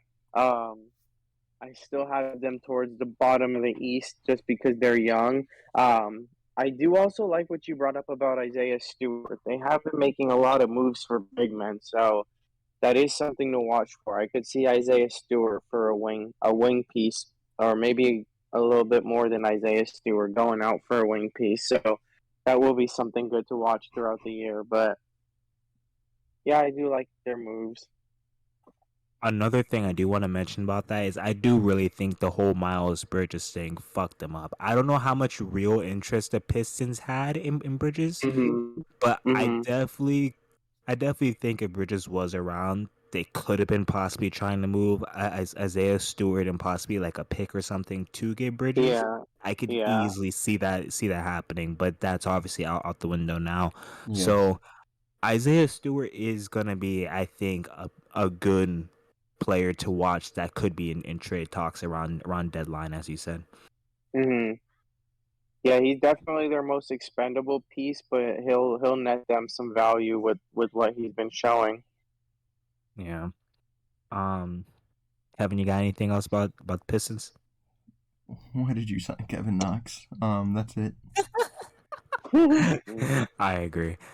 All right, moving on to the NBA champions, Mr. Curry Sway and the and the Golden State Warriors. So Golden State Warriors, they did make a couple moves. They did sign Mr. Dante DiVincenzo. I'm so Big happy I said Ragu. that. I'm so happy I said that in the first try properly. But they did sign him. 2-year deal. I think that was a great signing. That just adds another shooter onto a team that's already loaded, just ready to go. So good move. They did re-sign Kevon Looney 3 years. I personally like it a lot. Um, I think Looney has been great for them all year. I don't think he missed a regular season game. I could be wrong, or he played upwards to like 80. So having a guy that can constantly be out there on the floor for you on a night in night out basis and do his thing on a night and night, like basically with Looney, you know what you're gonna get with him. Yeah, he knows the So system too. exactly. So I think Looney signing for 3 year was a good move. It does leave another question with Wiseman. Obviously, Wiseman has not played in the NBA like that. I don't think he's played more than 20 games. I could be wrong, but it makes me interested to see what the future of Wiseman's gonna be. I don't think that they're gonna give up on him yet, but it makes me interested to see how it's gonna go further down the line to see what Wiseman futures holds. But so far they made those two moves and they still have contracts to give out to Andrew Wiggins and Jordan Poole. So Warriors looks like they're gonna keep running the league for a while. Um, and they just keep getting better throughout the draft and free agency. So I that's would like everything I got for them. I would like to say they lost Gary Payton II. I think that's a pretty big Ooh, loss to that them. is that is a big deal. Yes, they lost him to the Portland Trailblazers. Yes. That's all. That's the only really negative I have. I think they lost one more player, but I don't remember who it was. But Um, I don't. Oh, Otto Porter. Otto JTA. Porter. Oh, They also yeah, they lost. lost JTA, but Otto Porter was the guy I was thinking of. Ah, where and he Otto Porter went where? The Lakers. No, Otto Porter went to the Raptors. Ah, I missed that. Okay, It that's an was real interesting low move. key. That's a Yeah, it very was interesting real low move. key. Okay. Um, I still like that thing. I still like the Warriors though. I think they made enough. They're definitely clearing out space to sign Wiggins and Poole. Which I mean, with what they currently have going on now, they can definitely afford to lose Otto Porter and Juan Toscada Anderson. So Gary it's Payton not hurts a the lot though. Gary, yeah, I will agree. Gary Payton does hurt a lot because I was just having like a guard version of Draymond out there. So basically losing a mini Draymond hurts definitely. He was definitely crucial for them during the regular season this year. Definitely showed himself, balled out. So it hurts, but it's interesting to see what he's gonna do in Portland. I know we're not at Portland yet, but I really like the idea of Gary Payton playing with Dame. Um, Brand, you got anything about the Warriors? Um, no, not really. I think I want to see how losing Gary Payton affects them, but same old, same old. Yeah, the Warriors are just gonna be the Warriors. So I would like to Yeah, say that's watch all out you can for. really say. I would like to say watch out for a Kevin Durant trade there. yeah, that is rumored, and that is Yeah, I definitely a know. massive nightmare Yeah, they if definitely that have does the happen. pieces. So Yeah, I was gonna they say they just Unfortunately, got can't the include package. Andrew Wiggins, but like, okay. Jordan Poole is still able to go, Poole, and Wiseman. They just drafted Baldwin. They have picks. yeah. So I mean, we'll see. Plus they got guards in Moody and what's his name, Kuminga as well. So Yeah, we'll see. yeah. We've never seen it before. Kevin Durant, Warriors. It would be crazy to see him play alongside Steph Curry. Oh my god. Oh my god. It'd be as if it's a nightmare coming true all over again. All over again. What do you mean? Never been seen It's before. never been seen before roster. A starting five all-star roster. Okay. Next to we're gonna move on to Houston. We did talk about the main moves Houston made the last episode and getting a bunch of role players, which I personally liked as a lot.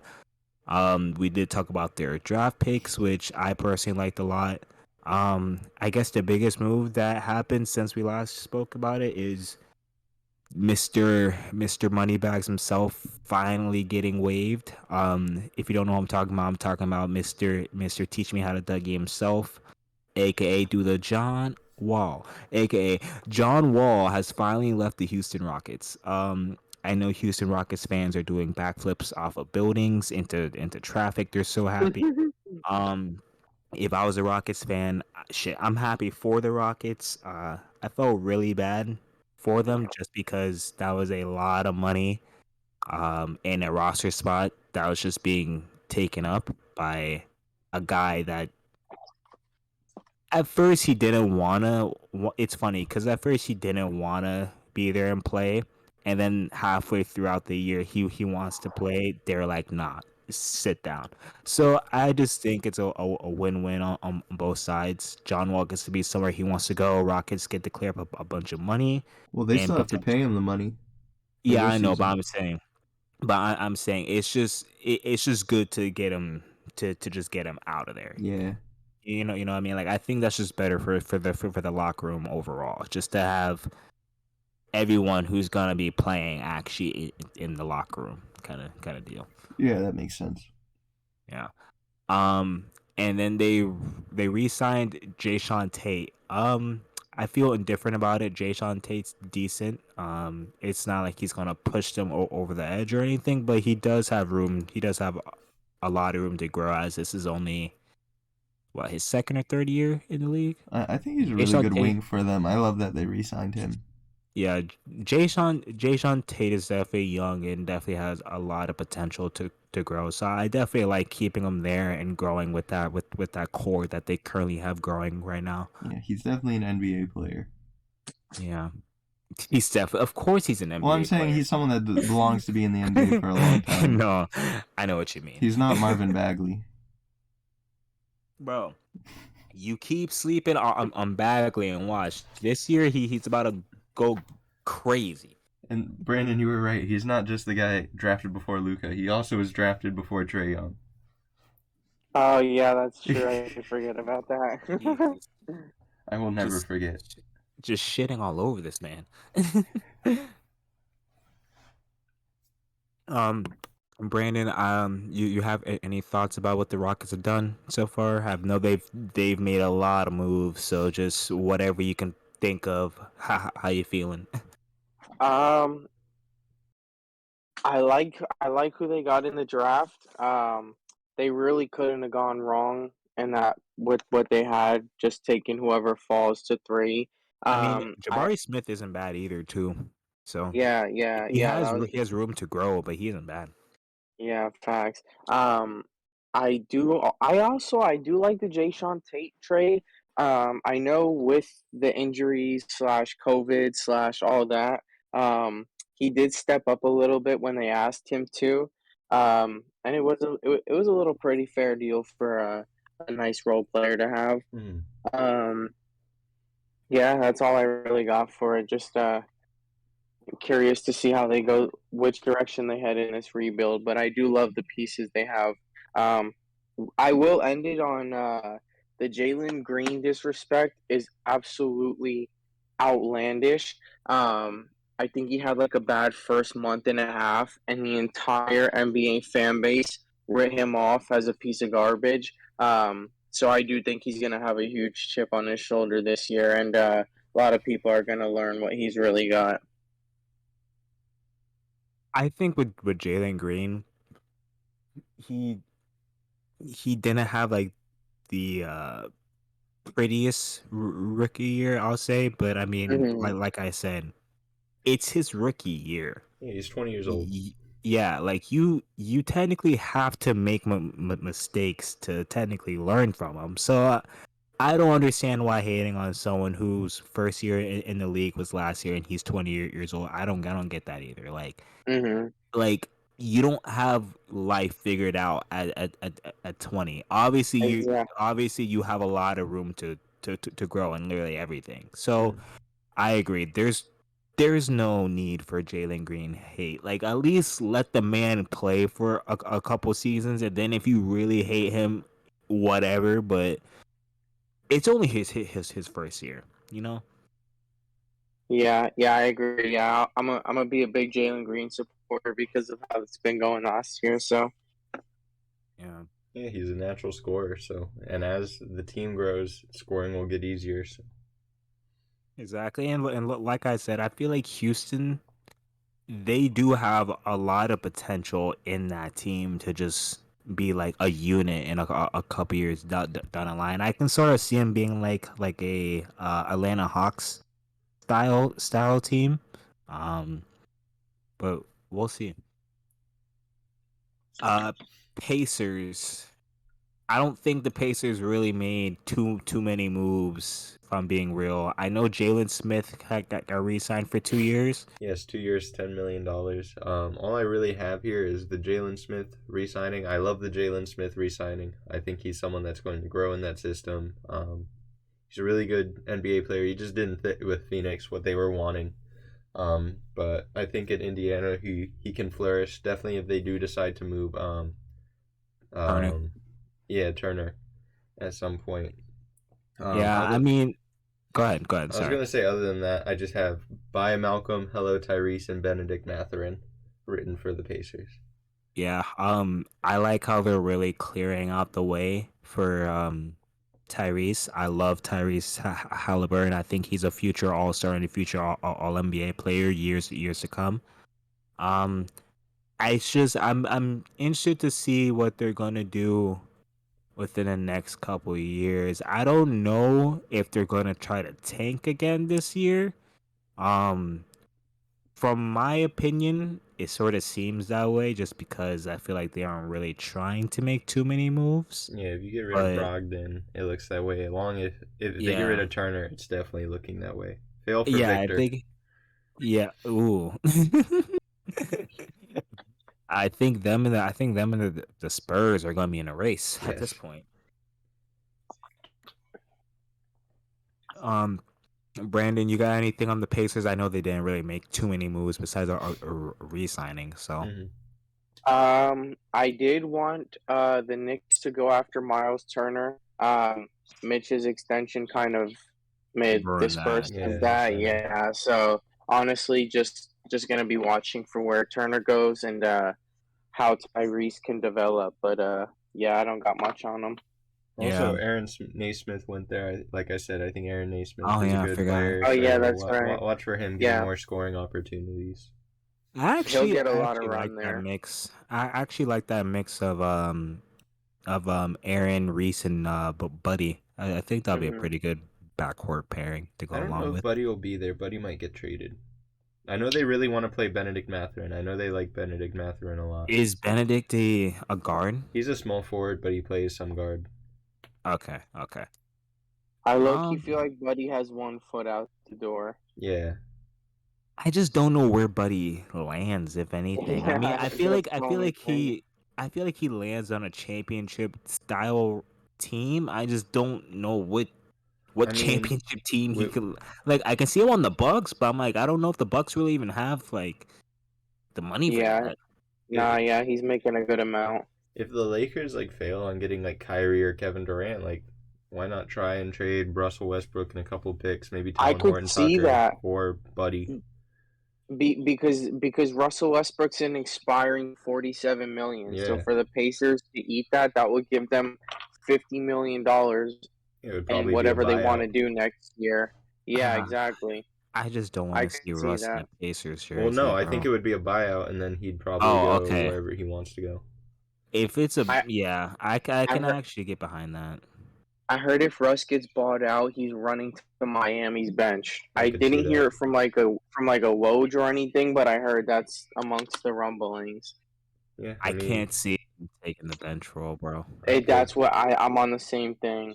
If it's behind Like, Kyle Lowry, I could see him It's doing it. gonna I mean, he's good friends with Kyle. He's good friends with Jimmy Butler. I mean, Eric Spoelstra is one of the best coaches in the NBA, so I could see him listening and drinking the Kool Aid on that. I it mean, would just listen, come down to ego. Yeah, yeah, like I agree. Like I would love to see Russ actually have a real shot of like winning a chip because I definitely think Mhm. he is well deserving of it. But as Mhm. you said, if he goes to the Heat, he's gonna have to swallow the ego and he's gonna have to accept being a six man, which he could be a great six man. It's just getting him to actually accept the role. I think is gonna be the hardest Yeah, part. you got to Like, you see know what what's I Yeah. mean? better, what's more important, starting or winning a championship. Like you just have to And be there 1 year and then you can go somewhere else, really. and I think he's definitely at the point where it's like there's only so much single player stats you can really do at this point without trying to win something. You know Yeah. what I mean? I mean, he's already Like a Hall of Famer, I believe, and that'll just cement it exactly. even Oh no, more. for sure, for sure. I think if this is the one time I'm gonna encourage chasing a ring, I'm gonna encourage it for Russ's standpoint. Like Hmm. Russ needs to get himself in an actual winning situation. Um. Okay, so speaking of LA, we're just gonna keep in LA. We're gonna go with the Clippers. So Okay. Clippers made a couple interesting moves. Um, I do like some of their moves. So Nicholas Batum re-signed 2-year deal. Good move. Um, they re-signed Amir Coffey for a 3-year deal. I Yeah. like that as well. It's alright. Um, the move I really like the most, which I think was definitely needed, is they brought back Zubac. I think they brought him back for 3 years. I could be wrong on that, but I'm You pretty sure got it. I got it. Okay, yeah. So they brought back Zubac for 3 years. I think Three that for time 33. Yeah, that's really cheap for perfect. Zubac. Yeah, the money that you paid for a center of his caliber, great. I think that timeline matches up great because I think that's around the time where I don't. Kawhi didn't sign a 5-year when he signed, did he? Or did he sign a 4-year? Probably a 4 year with a player option. Possibly. So I think that timeline of Zubac's contract's great. Um, and then they signed John Wall. Pretty sure at this point you're gonna have John Wall back up Reggie Jackson. At Yeah, least if I was depends a if he can GM, play that's what I would still. do. Yeah, I mean, I don't think they're gonna bring him in if he can't play though. Yeah, You it's know what I it's been mean? it's been a while. Yeah, okay, I see what you mean. Yeah, he's definitely gonna have to adjust again because he hasn't played in like what, a season and a half, maybe. Around that, if Like, not more. yeah, yeah. It's been a while since John Wall has played actual NBA minutes. So, as you said, adjustment's gonna be something he's gonna have to learn. But I do like the roster on paper. Reggie, I almost said Bobby. Jesus Christ. Bobby, Bobby listen. Shmurda as your point guard. Um, in God damn, I threw myself off. Reggie and John Wall as your point guards. I love that a lot. And then the rest of the roster just fills itself out great. Paul George, Kawhi, Zubac, Terrence Mann, Batum. Like, I think they just got a nice little squad over there, and I think if the team can stay healthy, which is the biggest issue that they've had, is staying healthy. If they can stay healthy, I really like the Clippers as a playoff team next year. I don't know how far it goes, but I think that they make a good run next year if they can stay healthy. Hmm. I agree. Bran, you got anything? Yeah, I actually love what they did. To backtrack a little bit, like that, it wasn't really like a big move, especially with how the Clippers season was going.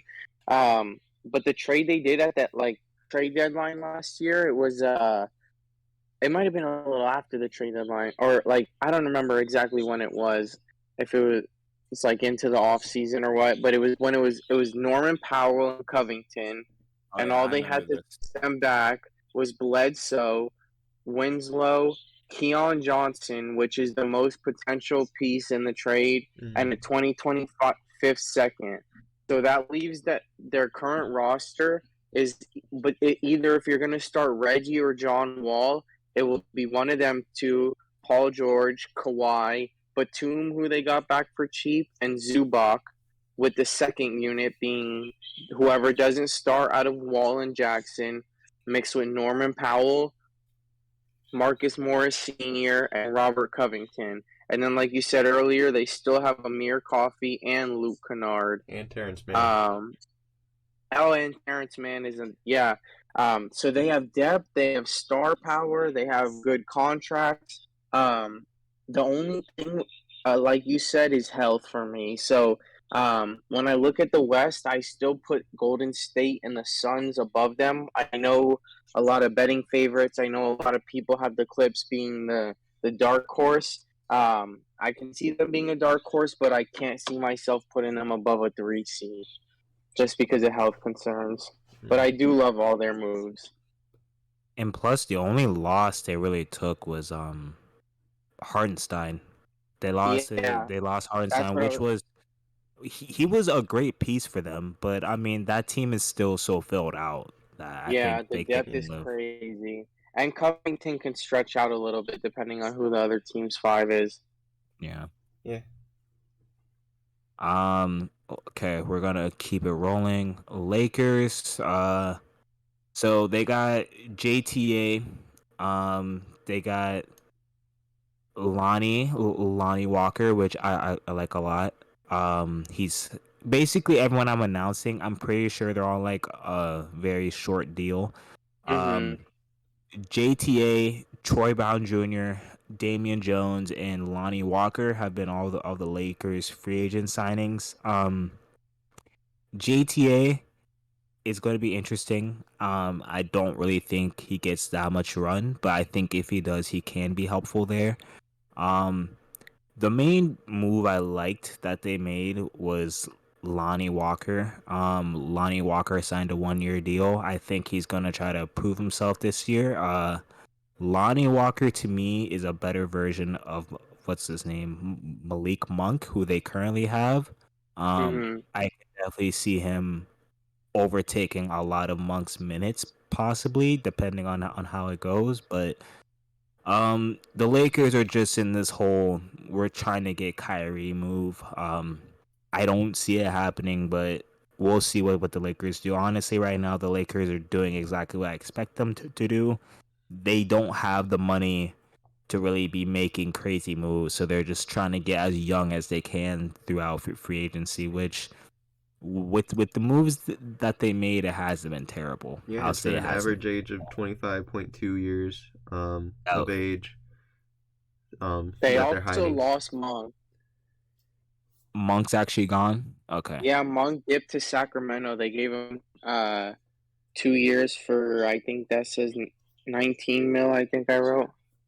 Mm. Okay. So if they lost Monk, Walker makes a lot more sense as Mm-hmm. a signing. And then if that's the case, I really like the Lonnie Walker signing. Yeah, I think he's going to be valuable for them.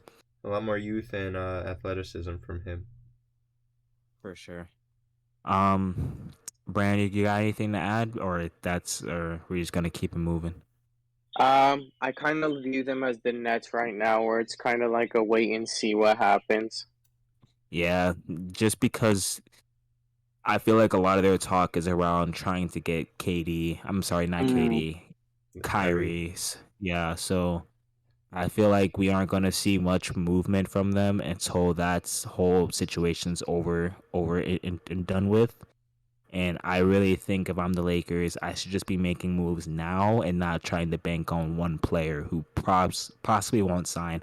Now, granted, I did read something where Kyrie did get like a $3 million house in that area, but that can only mean so much. You know what I mean? Yeah, people have houses Mm-hmm. everywhere whenever they make that much Yeah, money. facts. Big facts. Exactly. So I mean, it doesn't really mean much, but it is something to look out for. Um, Memphis Grizzlies, they've made some good moves. Re-signed Jaw 5 year max rookie extension. I like that move a lot. Definitely going to be the future of that team. Tyus Jones returns for a 2 year deal. Like that move a lot actually. They lost the Anthony Melton. That move somewhat hurts, but is not as big as some of the other pieces that they technically lost. They technically got Melton for Danny Green. I don't see Danny Green staying there. I see that being a buyout situation. Where Danny Green goes, probably on some like Miami Heat team or like the Milwaukee Bucks, just a team that's actually battling for a championship.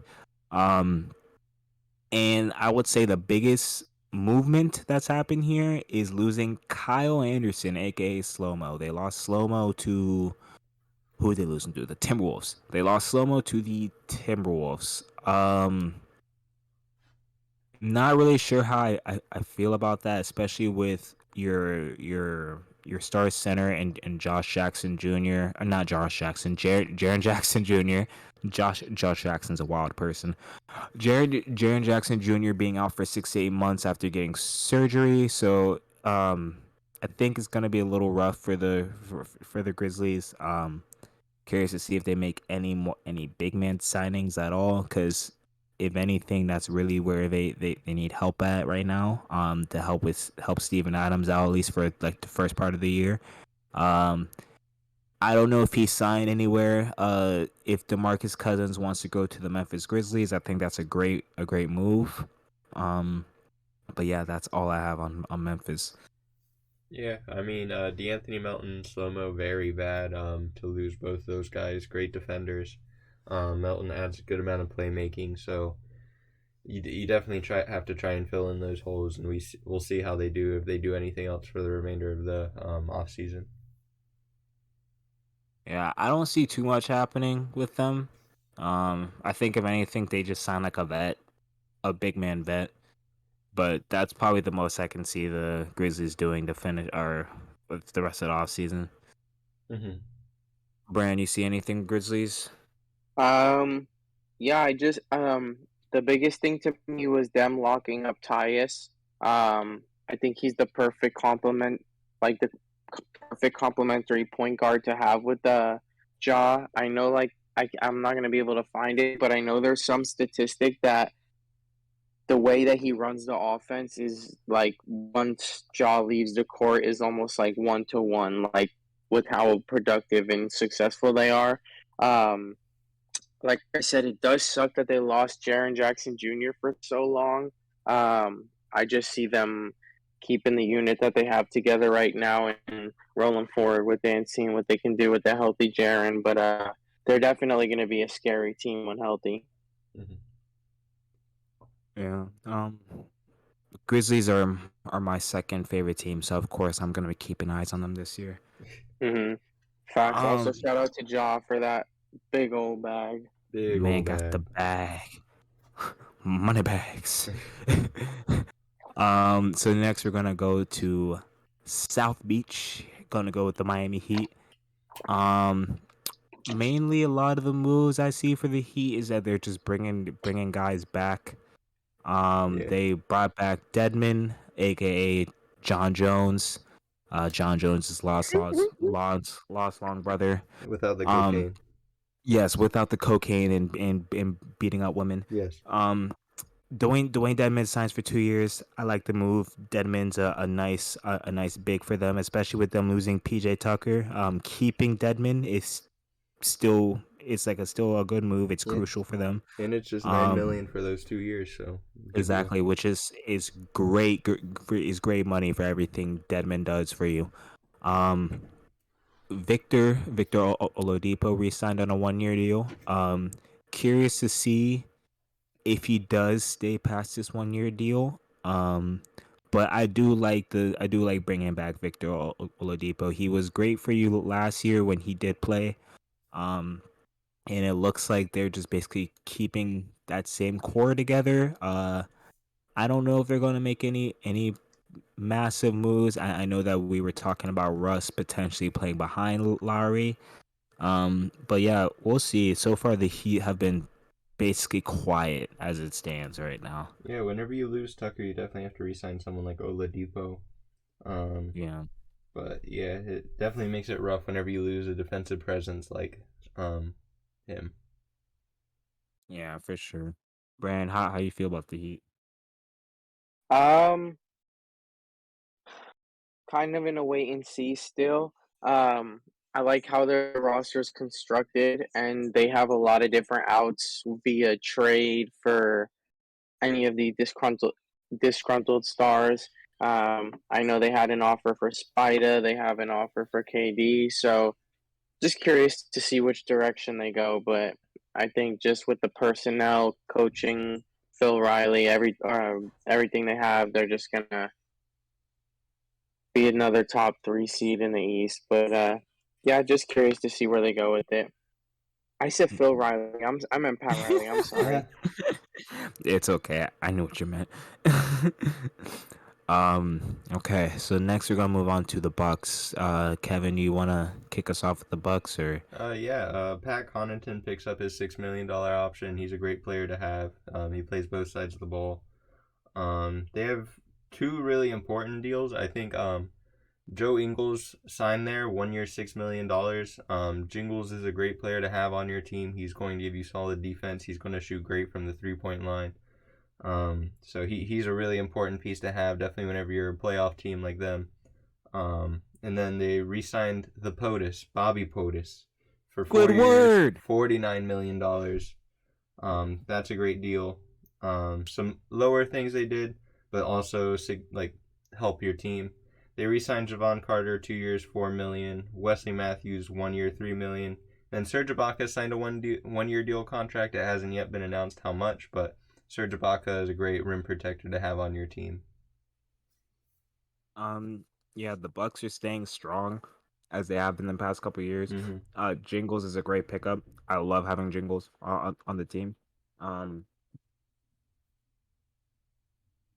Yeah, I mean that's really it. The Bucks are sort of in the same situation as like the Warriors to me, where they're a good team, and they're basically just running it back for the most part.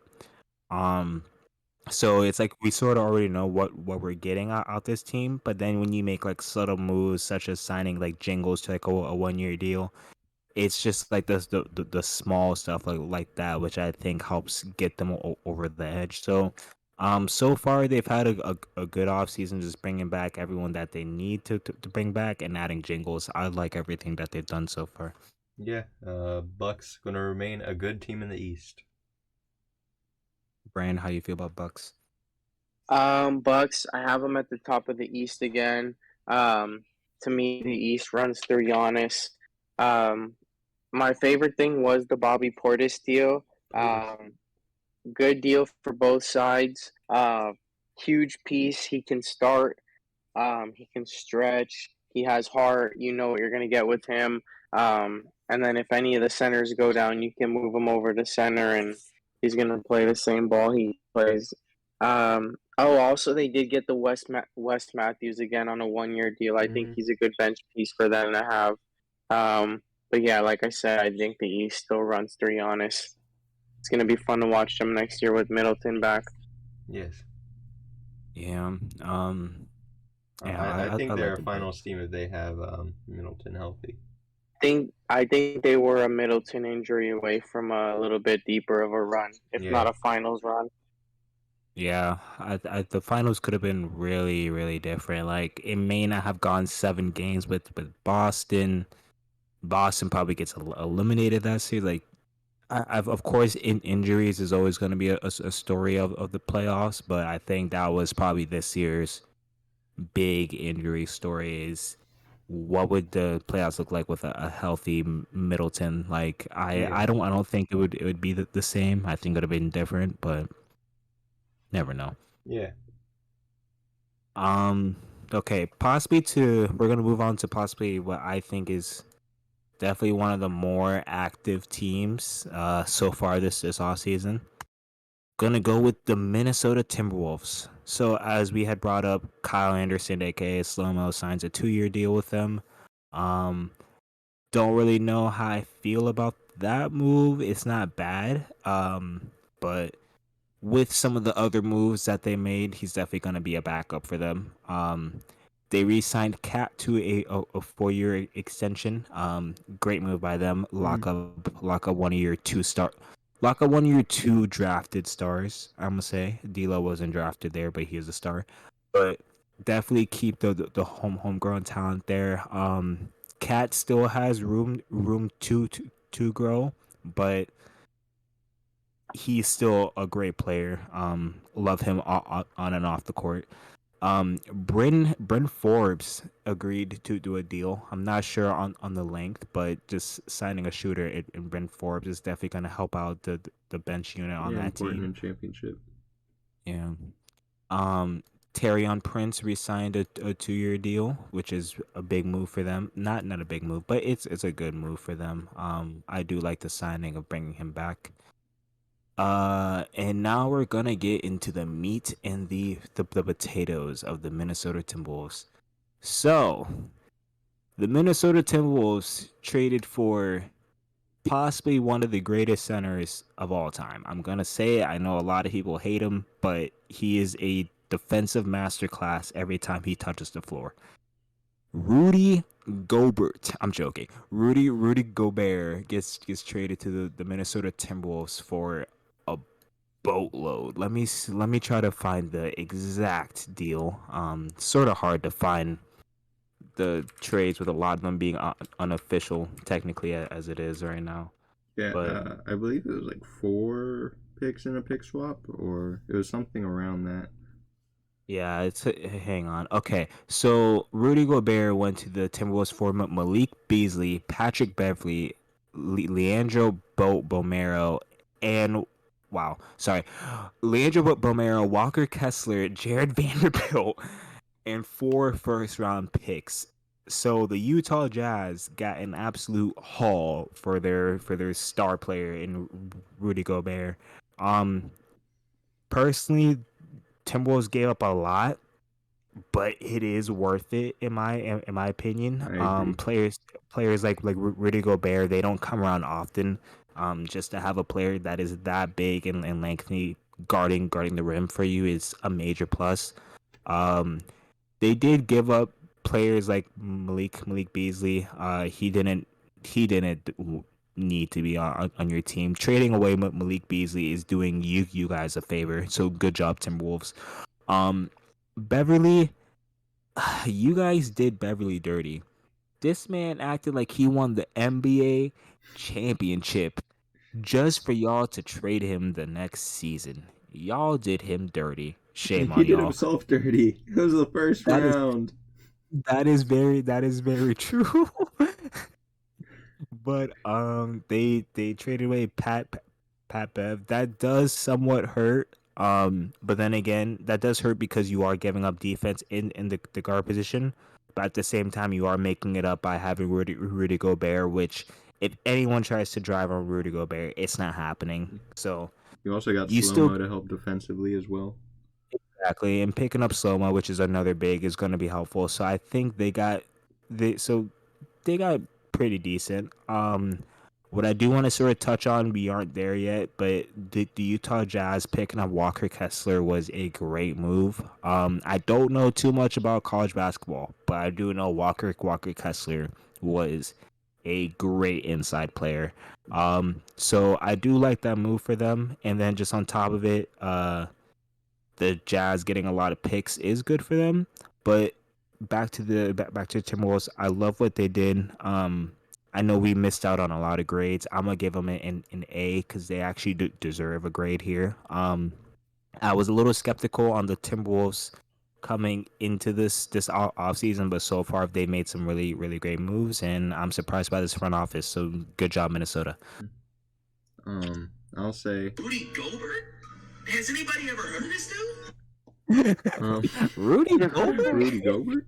I love Rudy Gobert. I think it's a great trade. I think it allows Cat to not have to focus as much on defense. He can just focus on offense, which is his thing. You're going to see a lot of dribble from him, and I think that's great for the team. It's going to take shots away from Anthony Edwards, but I mean the shots he will get are going to be more open because of it. So I think it's a great move for the Timberwolves, and I think it's also, we'll get to it later, I think it's a great move for Utah just because you get so many picks and Walker Yeah. Kessler. Yeah, Utah definitely set themselves up well for the future, but we're gonna talk about them and their Yeah, their GM in a little bit. Brandon, how do you feel about the T Wolves? You Um, like I'm it, hate it? I'm very impressed. When A Rod and his boy bought the team, um, I was telling everybody, I was trying to spread the word like wildfire. My stance on it was that you don't take that much money into an investment and not care about it. Like I Facts. didn't see these two guys coming in and just letting the Minnesota Timberwolves be the Minnesota Timberwolves. And the day that they bought the team was the day that they let the GM go. Cat didn't expect it. No one told the star player of the team the GM was gone. So from the first day, that A Rod and his boy took the team, I knew they were going to be heading in the right direction. The trade they did give up a lot. Um, oh, give me a second. Sorry, my headphone just died. No, it's okay. Yeah. But I will fill in while you're fixing that. A Rod has honestly shocked me too. I was not expecting this man to be courtside at like almost every single game, but he's out there on his Steve Ballmer shit. He's really out Yeah, there with with the team. yeah. No, you can definitely tell that they're trying to head in the right direction with it. Like I was saying, the trade they did give up a lot for it. But with the way that the NBA is heading, how now the top stars are making 50 million and Kevin Durant's on the trade block, so I think that that's not going to be the craziest trade we see. And I think that if Anthony Edwards gets his extension, I think that is the piece that they're away from. I don't want to say dynasty, but from being a team to reckon with for the next couple years. So um, I do love the moves, and I do have them top 5 in the West this year. So I'm excited to watch them play. Hmm. Yeah, this is the best that they've looked ever since I've been born, honestly. Like, Yeah, facts. And I also did hear another key point. Um, Through the entire package and everything that they gave, they did keep Jaden McDaniels, which apparently was a big, big, big thing they wanted. So I do want to see what they do with him and what he can grow into. I mean, he does definitely have a good frame. Hmm. So, yeah, we'll see. I can understand why they want to keep him. Yeah, that'll be exciting to say the least. Um, okay, back to just keeping it rolling. So another team that hasn't made much moves besides a massive one is the New Orleans Pelicans. They re-signed Zion to the 5-year max rookie extension. Um, Personally, how I feel about it, I know he has not played much. And I do know in the contract that there is stuff to honestly protect both sides, Zion and the Pelicans. I'm assuming in case injury or something happens again. Um, I do like what the Pels did. Obviously, if you have a player of Zion's caliber, you have to give him the max and just hope that it works out. Um, I do think that they made enough moves from the last time that he's really played like meaningful ball from them. I mean for them that he's definitely has to be impressed with everything that they've done to try to build around him. And I think once he actually plays, I think the Pelicans are going to be a very scary team. So, Pelicans, good job, re-sign your boy. Zion and Ja both get paid. Garland gets paid, as you said. RJ's next up. The Knicks. If I was the Knicks, I would just pull it on RJ. I mean, RJ definitely has potential to be something special. Okay, I know I'm talking about RJ, but um, so let me stop. How you guys feel about the Pelicans? Yeah, I think they did what they had to do. Zion was the most important priority of this offseason, and they got that done. Brandon. Yeah, I think locking up Zion was the correct thing to do. I know a lot of people think he's always injured and all that, but the first year was whatever. The second year, he put up that historic 26-7 on 62% shooting. I think the deal just had to be done. Um, and being that the fact that they made that run without Zion and they're now adding a generational talent back, I think they're going to be a big fun team to watch next year, and moving forward. Yeah, they're definitely one of my must-watch TV teams. Like anytime I get a Yeah. chance to watch a Pels game, I'm definitely watching. They have a lot of people I like on there. Um, okay, moving on to your New York Knicks. I'm just gonna read out a couple things that happened, but I'm gonna let you lead the floor because I need that raw New York Knick emotion on this one. So, you guys have signed Jalen Brunson to a 4-year deal. I think it's like 104 mil, something like that. Yeah, it You, was like 104, 105 with incentives to push it a little higher. okay, so you guys signed Jalen for a 4-year deal. You guys signed Mitch Robinson for a 4-year deal, and you guys signed Isaiah Hartenstein to a 2-year deal. How Hmm. do you feel about your Knicks move so far? I like what we were doing. I know since Leon Rose took over, we've been doing all the right things. Since Leon took over, we've been making the right draft picks. We've been not making the contracts, keeping our cap fluid. I really like the Brunson signing. I've been watching a lot of highlights. He's extremely crafty. He has the ball on a string.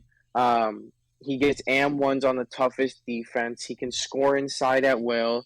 I think his shooting is a little bit inconsistent, but that can always be worked on. And honestly, the deal that he got sets him as the 14th highest paid point guard, um, which to me is fair because I think right now I have him in like the 14, 16 range, with room to grow. So being that if he can get better than that, I think the contract will look better. I'm hearing rumblings of Emmanuel quickly starting at the two guard over Evan Fournier for defensive purposes. Good. Um, Yes, that would be a good thing. But yeah, I like what we're doing so far. I like the two things that I will say. Fournier is making 18 million for 2 more years. I know we've been trying to trade him. We're trying so hard to trade him that we're offering him and Cam Reddish, just for anybody to bite on him. Not really working. And the last thing is Julius. He's really heavily been linked to Utah to the point where it's now the most recent reports are that we can send him to Utah without even getting Mitchell back. I just think Julius has to go. His attitude is poor. You can look at the pictures of Jalen Brunson and the team photoshopped in the jersey, and Julius looks like he doesn't even want to be in the picture, in a fake picture. A lot of youth just Tom Thibodeau doesn't play them. Got a lot of picks. Where I stand on us, basically, to sum it all up, I think we have to make that big splash that they've been waiting for. I don't think we can continue with these next 9 to 11 draft picks over the next couple years and our 4 or 5 dudes on the end of the bench just undeveloping. I think we need to wait for our perfect chance to strike and then just grab the next big disgruntled star we can. Yeah, I agree with everything that you said. Thibodeau, play your fucking rookies because some of them could actually be good. Yeah. Yeah, it's tough. It's tough to watch. Yeah, I mean, but I agree. Randall has to go. You guys should just take a bag of chips for him, even if it's possible. Yeah, Yeah, that I don't. I like some of the free agent signings, but some of your core roster, I definitely think needs some shaking up to do. yeah, definitely. I mean, I definitely like the signing of Hardenstein. I like re-signing Mitch. Great defensive presence. I think something that's not talked about a lot. Most contracts nowadays are backloaded. Brunson's 4-year, Hmm. $104 million front loaded, so it's going to be high for the first year, but then it's going to steadily decline, so they'll have more room to sign people in free agency. I think that's an important thing to point out. He's really taking one to the heart because technically that makes you earn less money over time due to inflation. But Hmm. Him doing that shows that he's actually going to be a team player. He's happy to be in New York and wants them to build a championship team with him there. Yeah, I Yeah. don't know if you guys know the backstory to Brunson, but so we just hired his dad as an assistant coach like 2 weeks like before the season ended. So that was like the beginning of the rumbling. But when you dug deeper, so his old agent is who our GM is now, Leon Rose, and Leon Rose's son is his current agent. So when I brought up that Oh tampering Lord. earlier, that's what we're scared of that Dallas might take up on us. Because if Dallas goes to the front office about this, it's so obvious that the deal was basically done under the table, like to the Mm-hmm. point where like our GM's daughter is literally posting um like childhood memories of them growing up and saying, "Can't believe he's finally home." Um, so yeah, it was the writing on the wall with Brunson was there. The last thing really to touch on, I kind of forgot about was RJ's extension. They've been talking about it. It is just that the Knicks are a little bit hesitant to give that full major max, just being with how inconsistent he has been with scoring and how inefficient he's been. So that's just something to watch if they get that done before the year. One thing also I forgot to mention, Mitchell Robinson was the first Knick since 1994 to sign a second contract with us after the rookie deal. First one since 94, and he was a And second round pick. how do you feel about that? I want to go buy his jersey, honestly, but I'm waiting on the RJ extension to fully celebrate it.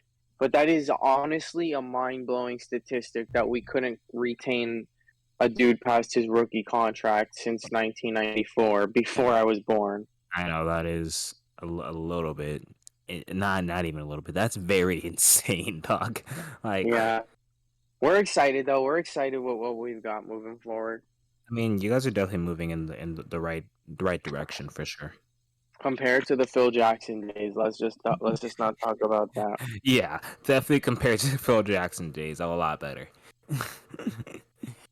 Okay, so we're gonna move on. OKC Ludort resigned 5-year deal.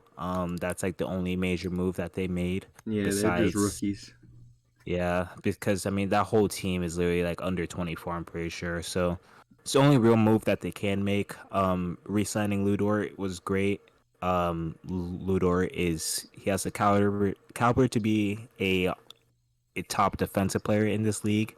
I think he's already up there with his defense, and he has room to get better. So I like I like the signing a lot. I would like to say they did waive Isaiah Roby, which sucks. They just have so much Mm. depth at the power forward position. I hope Isaiah Roby gets a job soon. He definitely deserves one. Yeah, the thing is with them though, it's just because they have so many young guys. It's sort of hard to really like.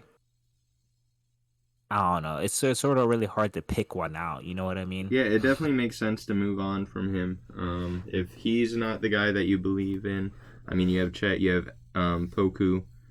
You just have too many guys in that spot, so it makes sense if you need to get rid of one if he's the guy you don't feel confident in. Yeah. No, I agree. I mean, Thunder are doing everything that they should be doing right now. So, good job. Um, Brand, how you feel about Dort, or you have nothing to really add? I actually love Dort. I saw that he opted out of like that $1 million last year.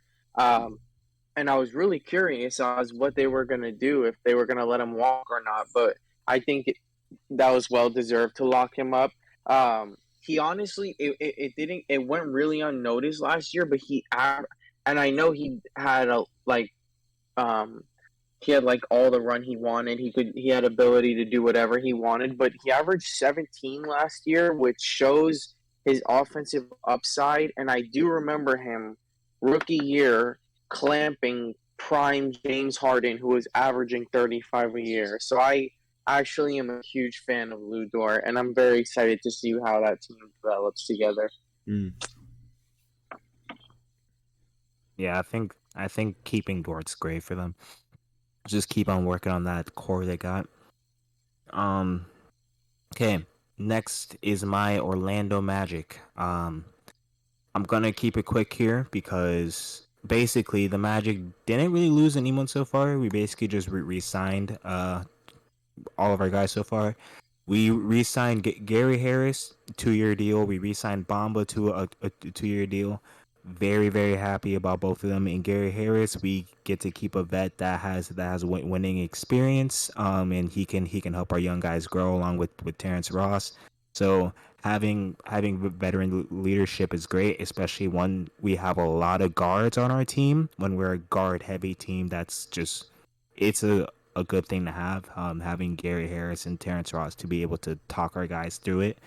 Um, and then keeping Bamba. I'm very happy that we get to keep Bamba. I think our depth right now is just fucking immaculate. I love everything we have going on. Keeping Bamba is great. This means we can run a lineups or just a mixture of Paulo, Chuma, Wendell, Mo, other Mo, as in Mo Wagner. Like we just have a lot of depth everywhere right now, and I'm really happy with it. Jeff Weltman, I love you. Thank you for just running it back. You're doing a great job. Um, Fuck everyone on NBA Twitter because they haven't watched a single Magic game, but yes, they want to talk shit about our team. Um, Seriously, they don't watch a single Magic game, and people love to Yeah, that's say, the funniest and part. people love to talk about our backcourt without ever mentioning Markel Fultz, who's literally the best guard we have on this team, and numbers show it. So I'm really happy with everything we got going on. Paulo, I'm ready for you two to become a stud, and yeah, Yeah. good job, Magic. For Mo Bamba, I would like to say last year he was 11 points, 8 rebounds, and 2 blocks a game, basically. He shot 38% from 3. Only one center shot higher. So, insane floor spacer along with the defense he gives you. Definitely an important player to keep. And I believe it was only a $21 million deal. So, for $10.5 million a year, that's definitely a great deal for the Magic. And one more thing I would just like to add. I like what we're doing contract wise as well. We're basically running it to where everyone's contract is going to end around the same time, and then at that point we can like regroup and figure out what we're doing.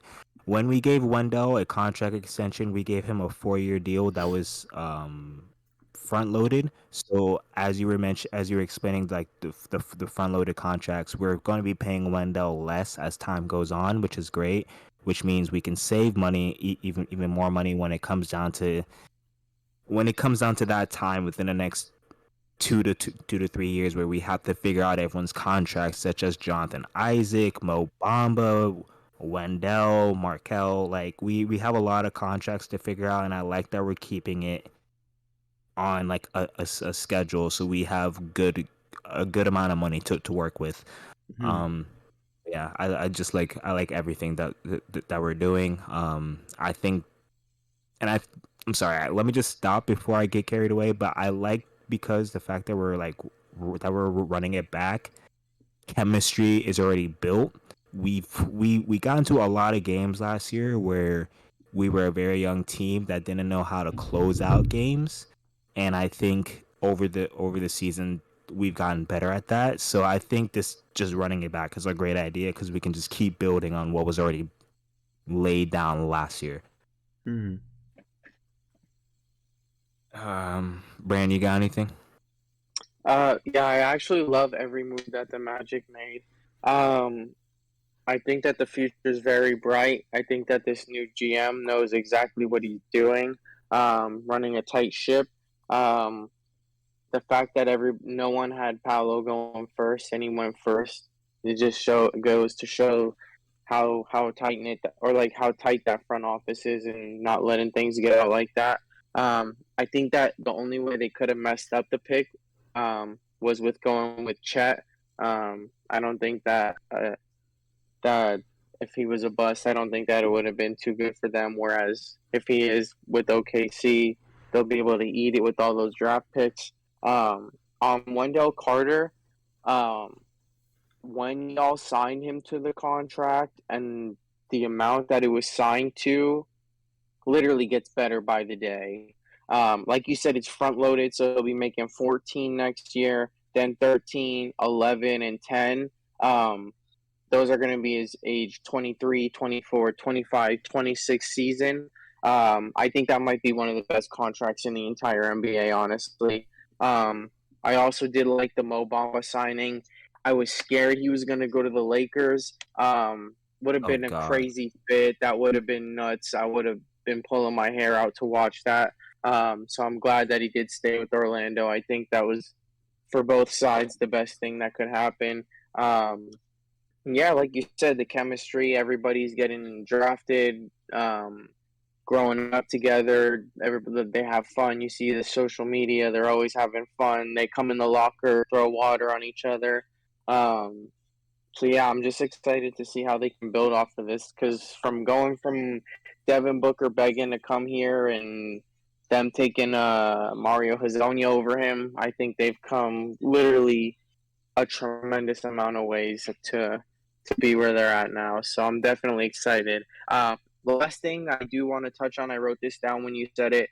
Markel Fultz's efficiency is literally top in the NBA. Like he's one of the most efficient players. Like he was putting up like 10 assists in like 13 minutes in the games he was playing. So with another off season of him getting healthy, it's gonna be so fun to watch that team. Two more things like to add about my team, so we can keep it rolling. Because I know Kevin has to go to bed soon. Of Yes. course, of course. Um, I want to say this. I'm gonna go on a limb and say it. Markel Fultz is going to be the most improved player next year. He's going to Mm-hmm. be a well deserved most improved player award. And two, Or comeback. yeah, our comeback player of the year. It might be comeback player of the year to be honest. Yeah, Um, either fit. and then two, I forgot to mention we re-signed Bol for 2 years.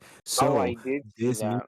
this means we can finally run the all 7 foot lineup and lock arms at half court. The lineup consisting of Bol, Bamba, Wendell. I hate to say his name, Jonathan Isaac, and Franz Wagner. We could run a 5-man 7 foot lineup and be literally the tallest team in the league.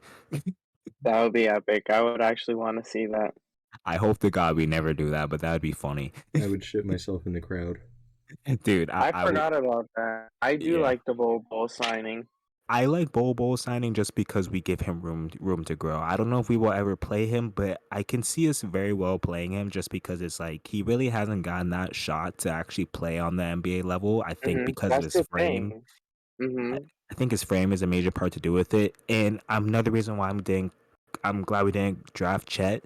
We would have had two people with the same frame and the Yeah, same height on yeah. that team, and I don't. That's too risky. You know what I mean? Technically, hmm three if you want to throw Bamba that mix, but Bamba's been putting on muscle, so it's better. Dude, Bol's gonna be crazy, dude. Thinking back on it, when the Nuggets would give him like any little run, he was literally out there looking like a point Fucking, guard. He was he's looking like looking a like Magic 2K Johnson, bro. character, dude. Yeah, Yeah, yeah. So y'all can definitely afford to give him a little run, because dude, he was going nuts. yeah. I'm definitely excited. Um. Okay, so now we're gonna move on to Philly. As I mentioned earlier, they traded away Danny Green. They picked up D'Anthony Melton. Um, they signed PJ Tucker to a 3-year deal, which is massive for them. That's really good. Yeah, great Considering the defense. yeah, considering the fact that you're gonna get a lockdown defender along with Thibault, if they do end up keeping him for at least a season, and then figure out his contract next year. So that's really good defense on the team. They signed Daniel House. I mean, I know Yeah. you don't care about Daniel House, but that does add 3-point shooting, which I guess takes Danny Green's place. And then James Harden, there's still I don't think he's signed a new deal yet, but I know that he opted out. I think that was to help bring in PJ Tucker so they can do a restructuring of his deal. But so far, Philly's been doing good. They added some good pieces and didn't lose too much, at least from what I'm aware of.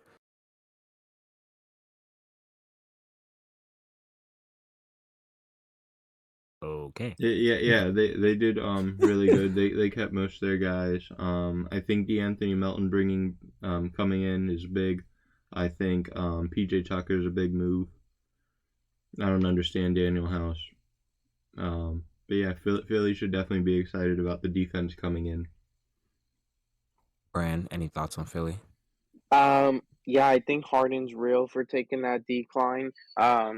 His body's just not what it is. His explosiveness isn't what it used to be. Um, and then I do like the PJ Tucker pickup.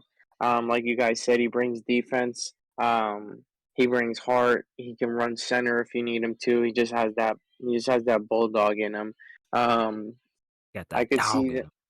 I honestly see Philly and Miami fighting for the 3 and 4 seed, but I'm excited to watch Philly this year.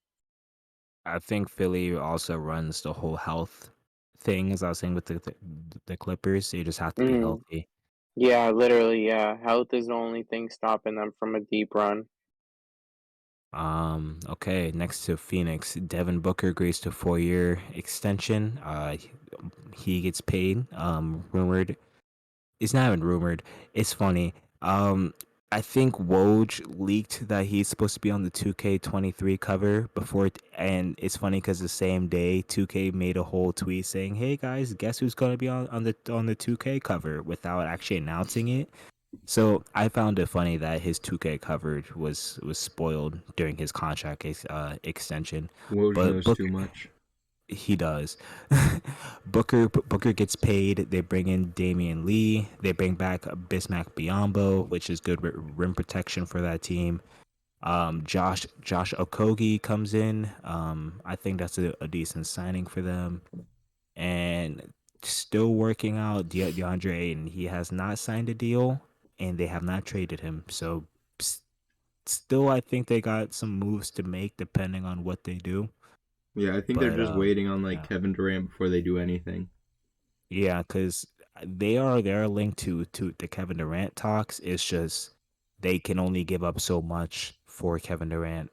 So we'll see. Oh, and Cam Johnson's gone. All right. I don't know if we talked about this, but When did Cam Johnson leave? Were they saying him again? hang on. Let me look. I know Cam Johnson left. Think. I think. Don't quote me. Um, can't find it. Hang on.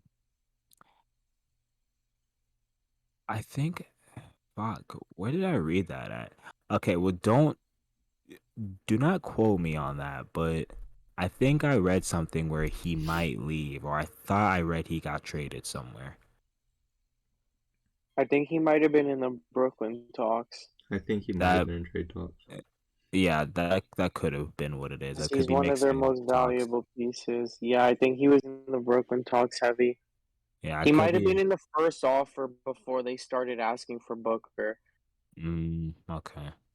Yeah, because I knew I read his name linked to somewhere with a trade, but that makes a Mm. lot of sense where I probably got it from.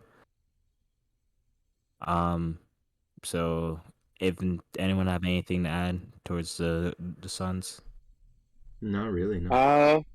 No, just all eyes on Aiton. I heard Aiton might go to the Pacers if Miles Turner moves, I'm literally following everything Suns until he goes somewhere. Miles I just Turner would be scary for them to have. I just can't see a fit for Aiton right now. Like not like skill wise, but like contract and cap space wise.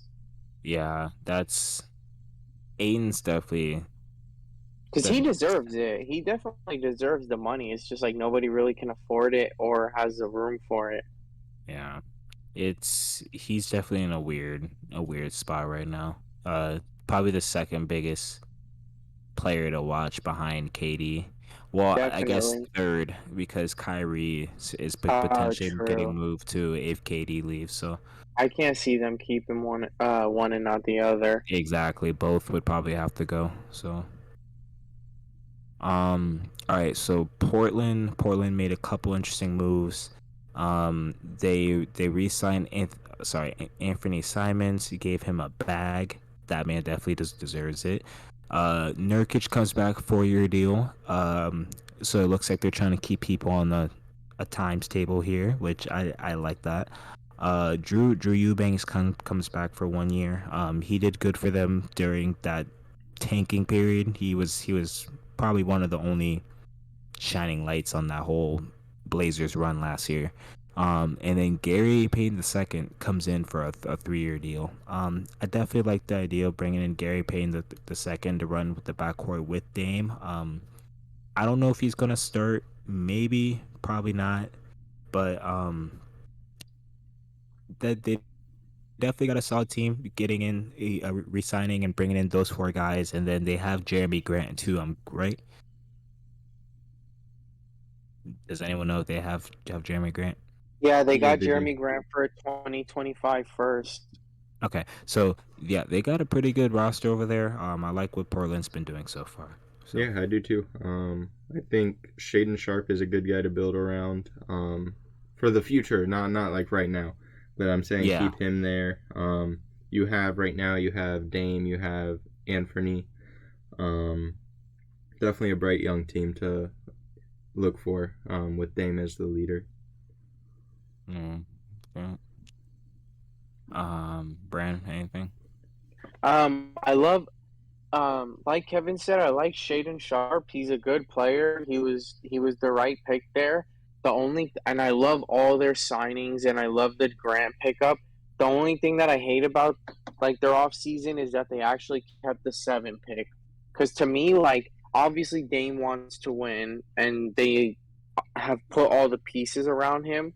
But I think that if the value they could have got for the 7th pick would have helped a lot more than a guard to sit behind Anthony and Dame. But we'll see. Maybe I'm wrong there. I mean, I think what they're doing there is they're keeping him for future, as Mm-hmm. Kevin said, to build around. Yeah, they must Because have not had any better offers. That's what I'm yeah, thinking. because at this point they they're definitely still good enough to actually could compete now.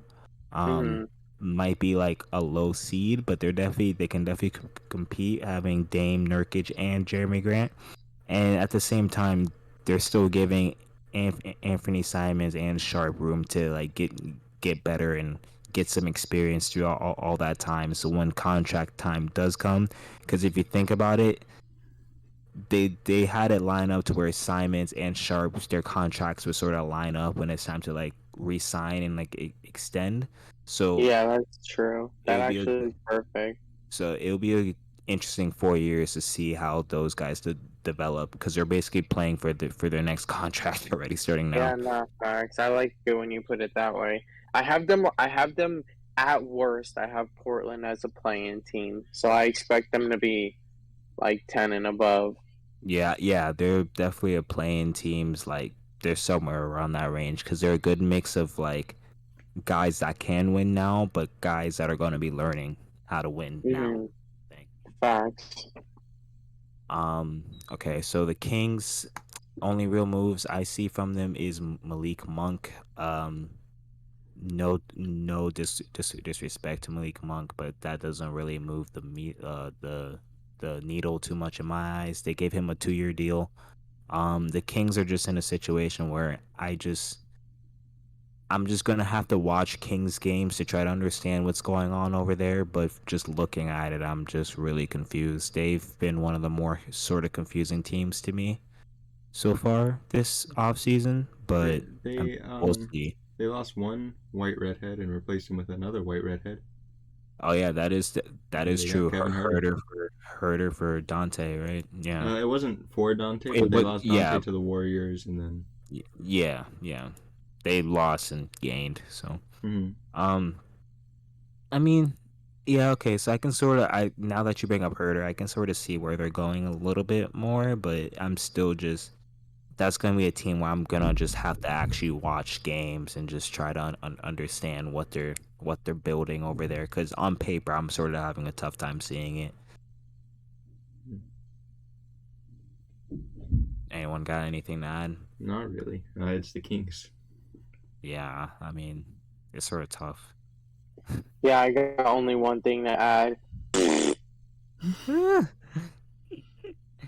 Okay, next we're gonna move to the Spurs. As you know, they traded Murray, and they traded Lonnie Walker. So basically, the Spurs are left with nothing right now. Fail for Victor. Yeah, they're basically just tanking hard right now. We'll see. Um, Interested to see what they're gonna do going towards next year. Like, I know obviously they're gonna be tanking, but I wonder. I'm basically just thinking about like the season after this coming season. I wonder what the fuck they're they're trying to cook up. It's gonna be interesting because they're gonna have money and they're gonna have a high draft pick at this rate. So we'll see. I can't even think of an identity for that team right now, brother. Drew Damn. Eubanks. Yeah. No. No, because Eubanks is on the Blazers. Remember, they traded him last year. Oh, they did? Yeah, bro. Yeah, they Yeah. traded him last year. I can't put not an identity on that team right now. I Yeah, swear.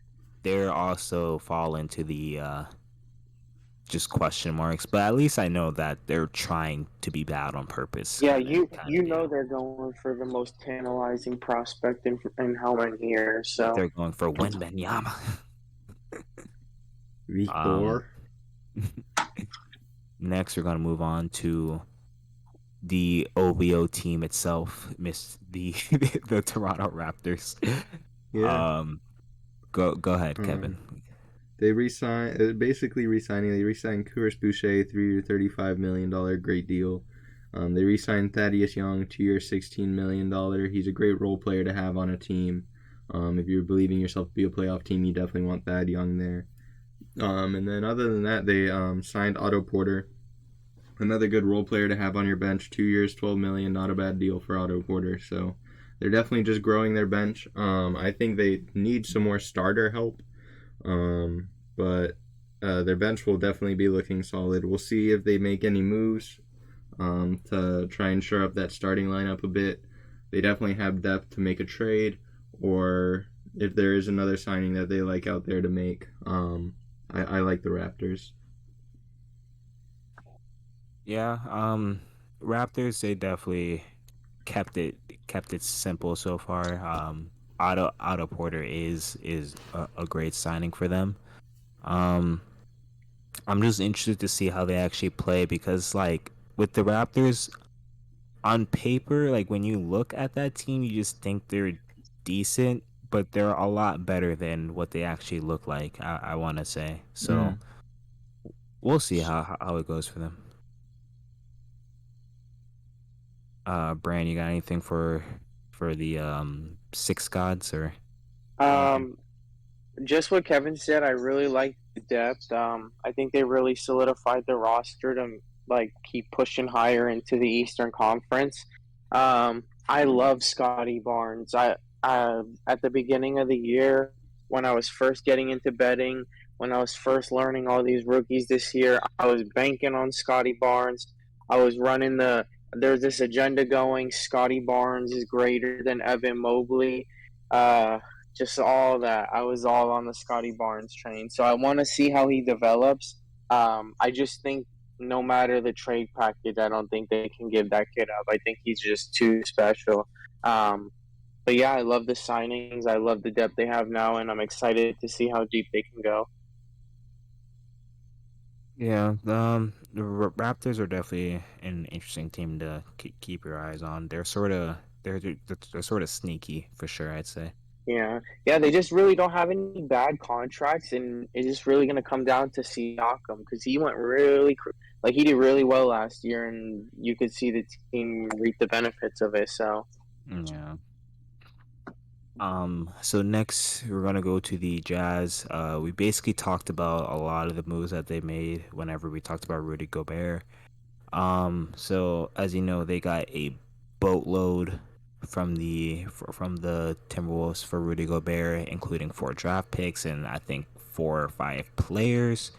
So they definitely have a lot to work with. I don't see many of those players staying. I can potentially see them working out a potential trade. If they do trade Spider, I can see maybe Patrick Beverly getting included in that package. I don't see Patrick Beverly actually playing a season with the Jazz, so I think he might get moved again. Um, but I do like what they got back. Walker Kessler is going to be a great rookie for them to work with. I think pair him up with a good point guard. They have a good pick and roll going. So I like what the Jazz are doing. They got a new GM. He's obviously putting in the work so far to play like the long game with them. And the Utah's going to be an interesting team. As much as I shit on them, I think they're moving in the right direction for what they need to be doing. I agree. I definitely think it's a rebuilding time. Whether you keep Donovan Mitchell or not, we'll see. But I like what they traded for Gobert. Definitely a great turnaround for them. Yeah, they got a lot back. Brand, how you feel about them? Um, I see them as the Nets. Like where like if the Nets trade either Kyrie or KD, it has to be both. Um, I don't see a rebuild around just Donovan Mitchell. Obviously he's already disgruntled. They had arguably a top roster in the West for 2 to 3 years and just couldn't make it over the top. So I really don't think that like he can see a future there for himself. So I think just all eyes on, like Windhorst said, all eyes on Utah, and we got to see what they're cooking up over there. Yeah, definitely. Well, never mind. I was gonna make a meth joke about Utah, but I'm like, let me not. But yeah, Utah definitely has an interesting future to work with. Yeah, Um, it's hard to want to be there whenever it's 13 degrees outside. bro, that's what I'm saying. Like, I just think Utah's one of those places where I feel like it's really hard to keep like guys that actually wanna like be there. You know I what I mean? I Like, don't think you especially understood when my joke. LeBron James go, especially when LeBron James goes is on shitting live on them. television and says, "Hey, y'all are from Utah. That's why you're the last two picks." Like, it's just like, but he's right though. Like, throughout history, we just don't care about the Jazz. I mean, they're cool, but I mean, it's like it's Utah. Oh God. Okay, Very let me I, true. stop. I don't think my joke was received, but we can move on. I totally it went over my head. I I don't know can what the explain it fuck you later. said.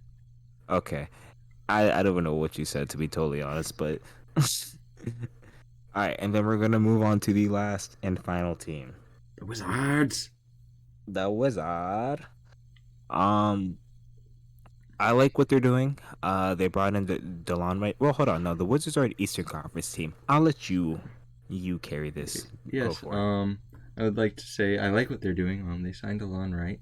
2 years, $16 million for DeLon Wright. Definitely a great move. They re-signed Beal, 5 year, $251 million. He deserves all the money in the world. He's given the city of Washington everything. And they bring in Monte Morris and Will Barton, trading KCP and Ish Smith. Those are two great players. KCP is a big loss. Ish Smith was playing backup point guard, I believe. Um, you're going to have to figure that out a bit because Monte Morris and Will Barton aren't going to play point guard for you. But it's definitely two great scorers to have on your team, along with Bradley Beal. And Delon Wright, obviously, great playmaker. So we'll see. Who is the starting point guard there in Washington? I'm not gonna lie to you. I think it was Neto. I'm pretty sure he Yikes. was their starting point guard last year. Whenever Beal was out, I think they were running like they were running KP Kuzma. I forgot who their three guard was. Probably KCP, and I Rui think or someone. nah, Rui was coming off the bench Uh, from what I can recall from the most part. was Oh But it Denny? wow. hmm? Was it Denny Abdiha? Yes, yes, thank you. I forgot they had Denny starting at the three, KCP at the two, and I think Neto was like their starting Hmm. one.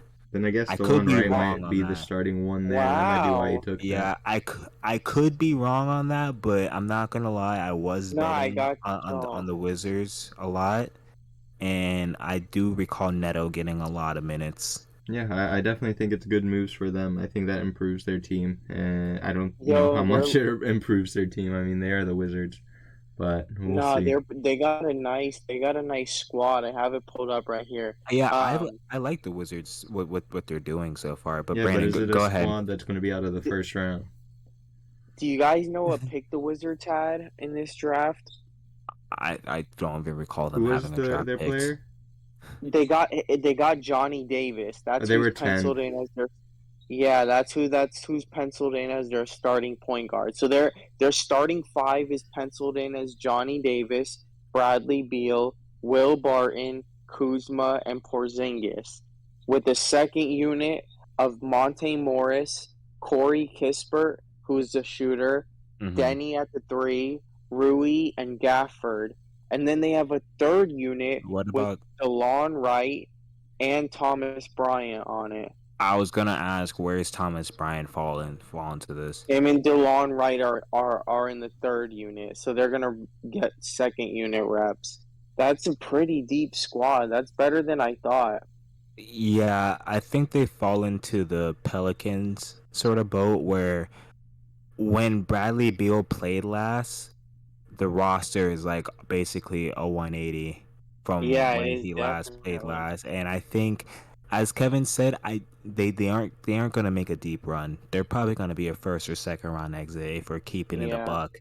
dude. But Looking at this starting lineup just makes me scream. There's only one ball because Will Barton needs the ball to score. Kuzma needs the ball to do his work. Bradley Beal's on the team, and then Porzingis is gonna still want his shots on his max contract.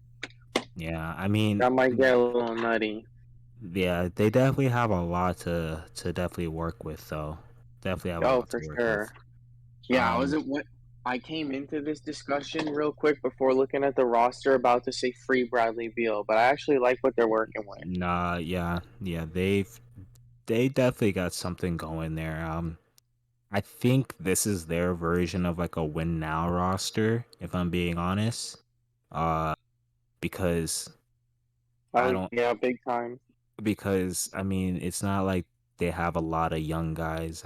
Like, and when I mean young guys, I'm talking about like first and second year players. I'm not talking Mhm. because Kuzma's technically still somewhat young. You know what I mean? Like, Yeah, no, yeah, they didn't have any like second, third year players on their yeah, roster. yeah, like I'm talking like future for like future. They don't really have much. So I think this is their version of like a win now roster, which it's not gonna really go too far, but it's We'll see, interesting. right? It's interesting, yeah, for sure. Facts. Kevin, what do you think about this win now roster? Uh, I don't know if it's going to win now. That's all I have to say. I don't think it will. Yeah, it's gonna be No, tough I in that agree. East. I know, yeah. If they weren't in the if this was maybe the West, they could potentially be it'd be a lot better of a chance, but East is no fucking joke. Yeah, Crazy to say that. I know, right? yeah, the tides have turned. I don't know. Finally, took them long enough, Yeah. I think the West is but deeper. It's just the East has like the top hold of Giannis and the Heat. yeah, the East is very top heavy, very top heavy. But yeah, we just went through all thirty teams in like 2 hours. Yeah. It, it's been like 3 hours. God damn. Yeah. Okay. Well, Um. I got nothing else to add. Do you guys have any sign off things? Markel Fultz MIP Not comeback player of the happening. year. Shut the fuck up.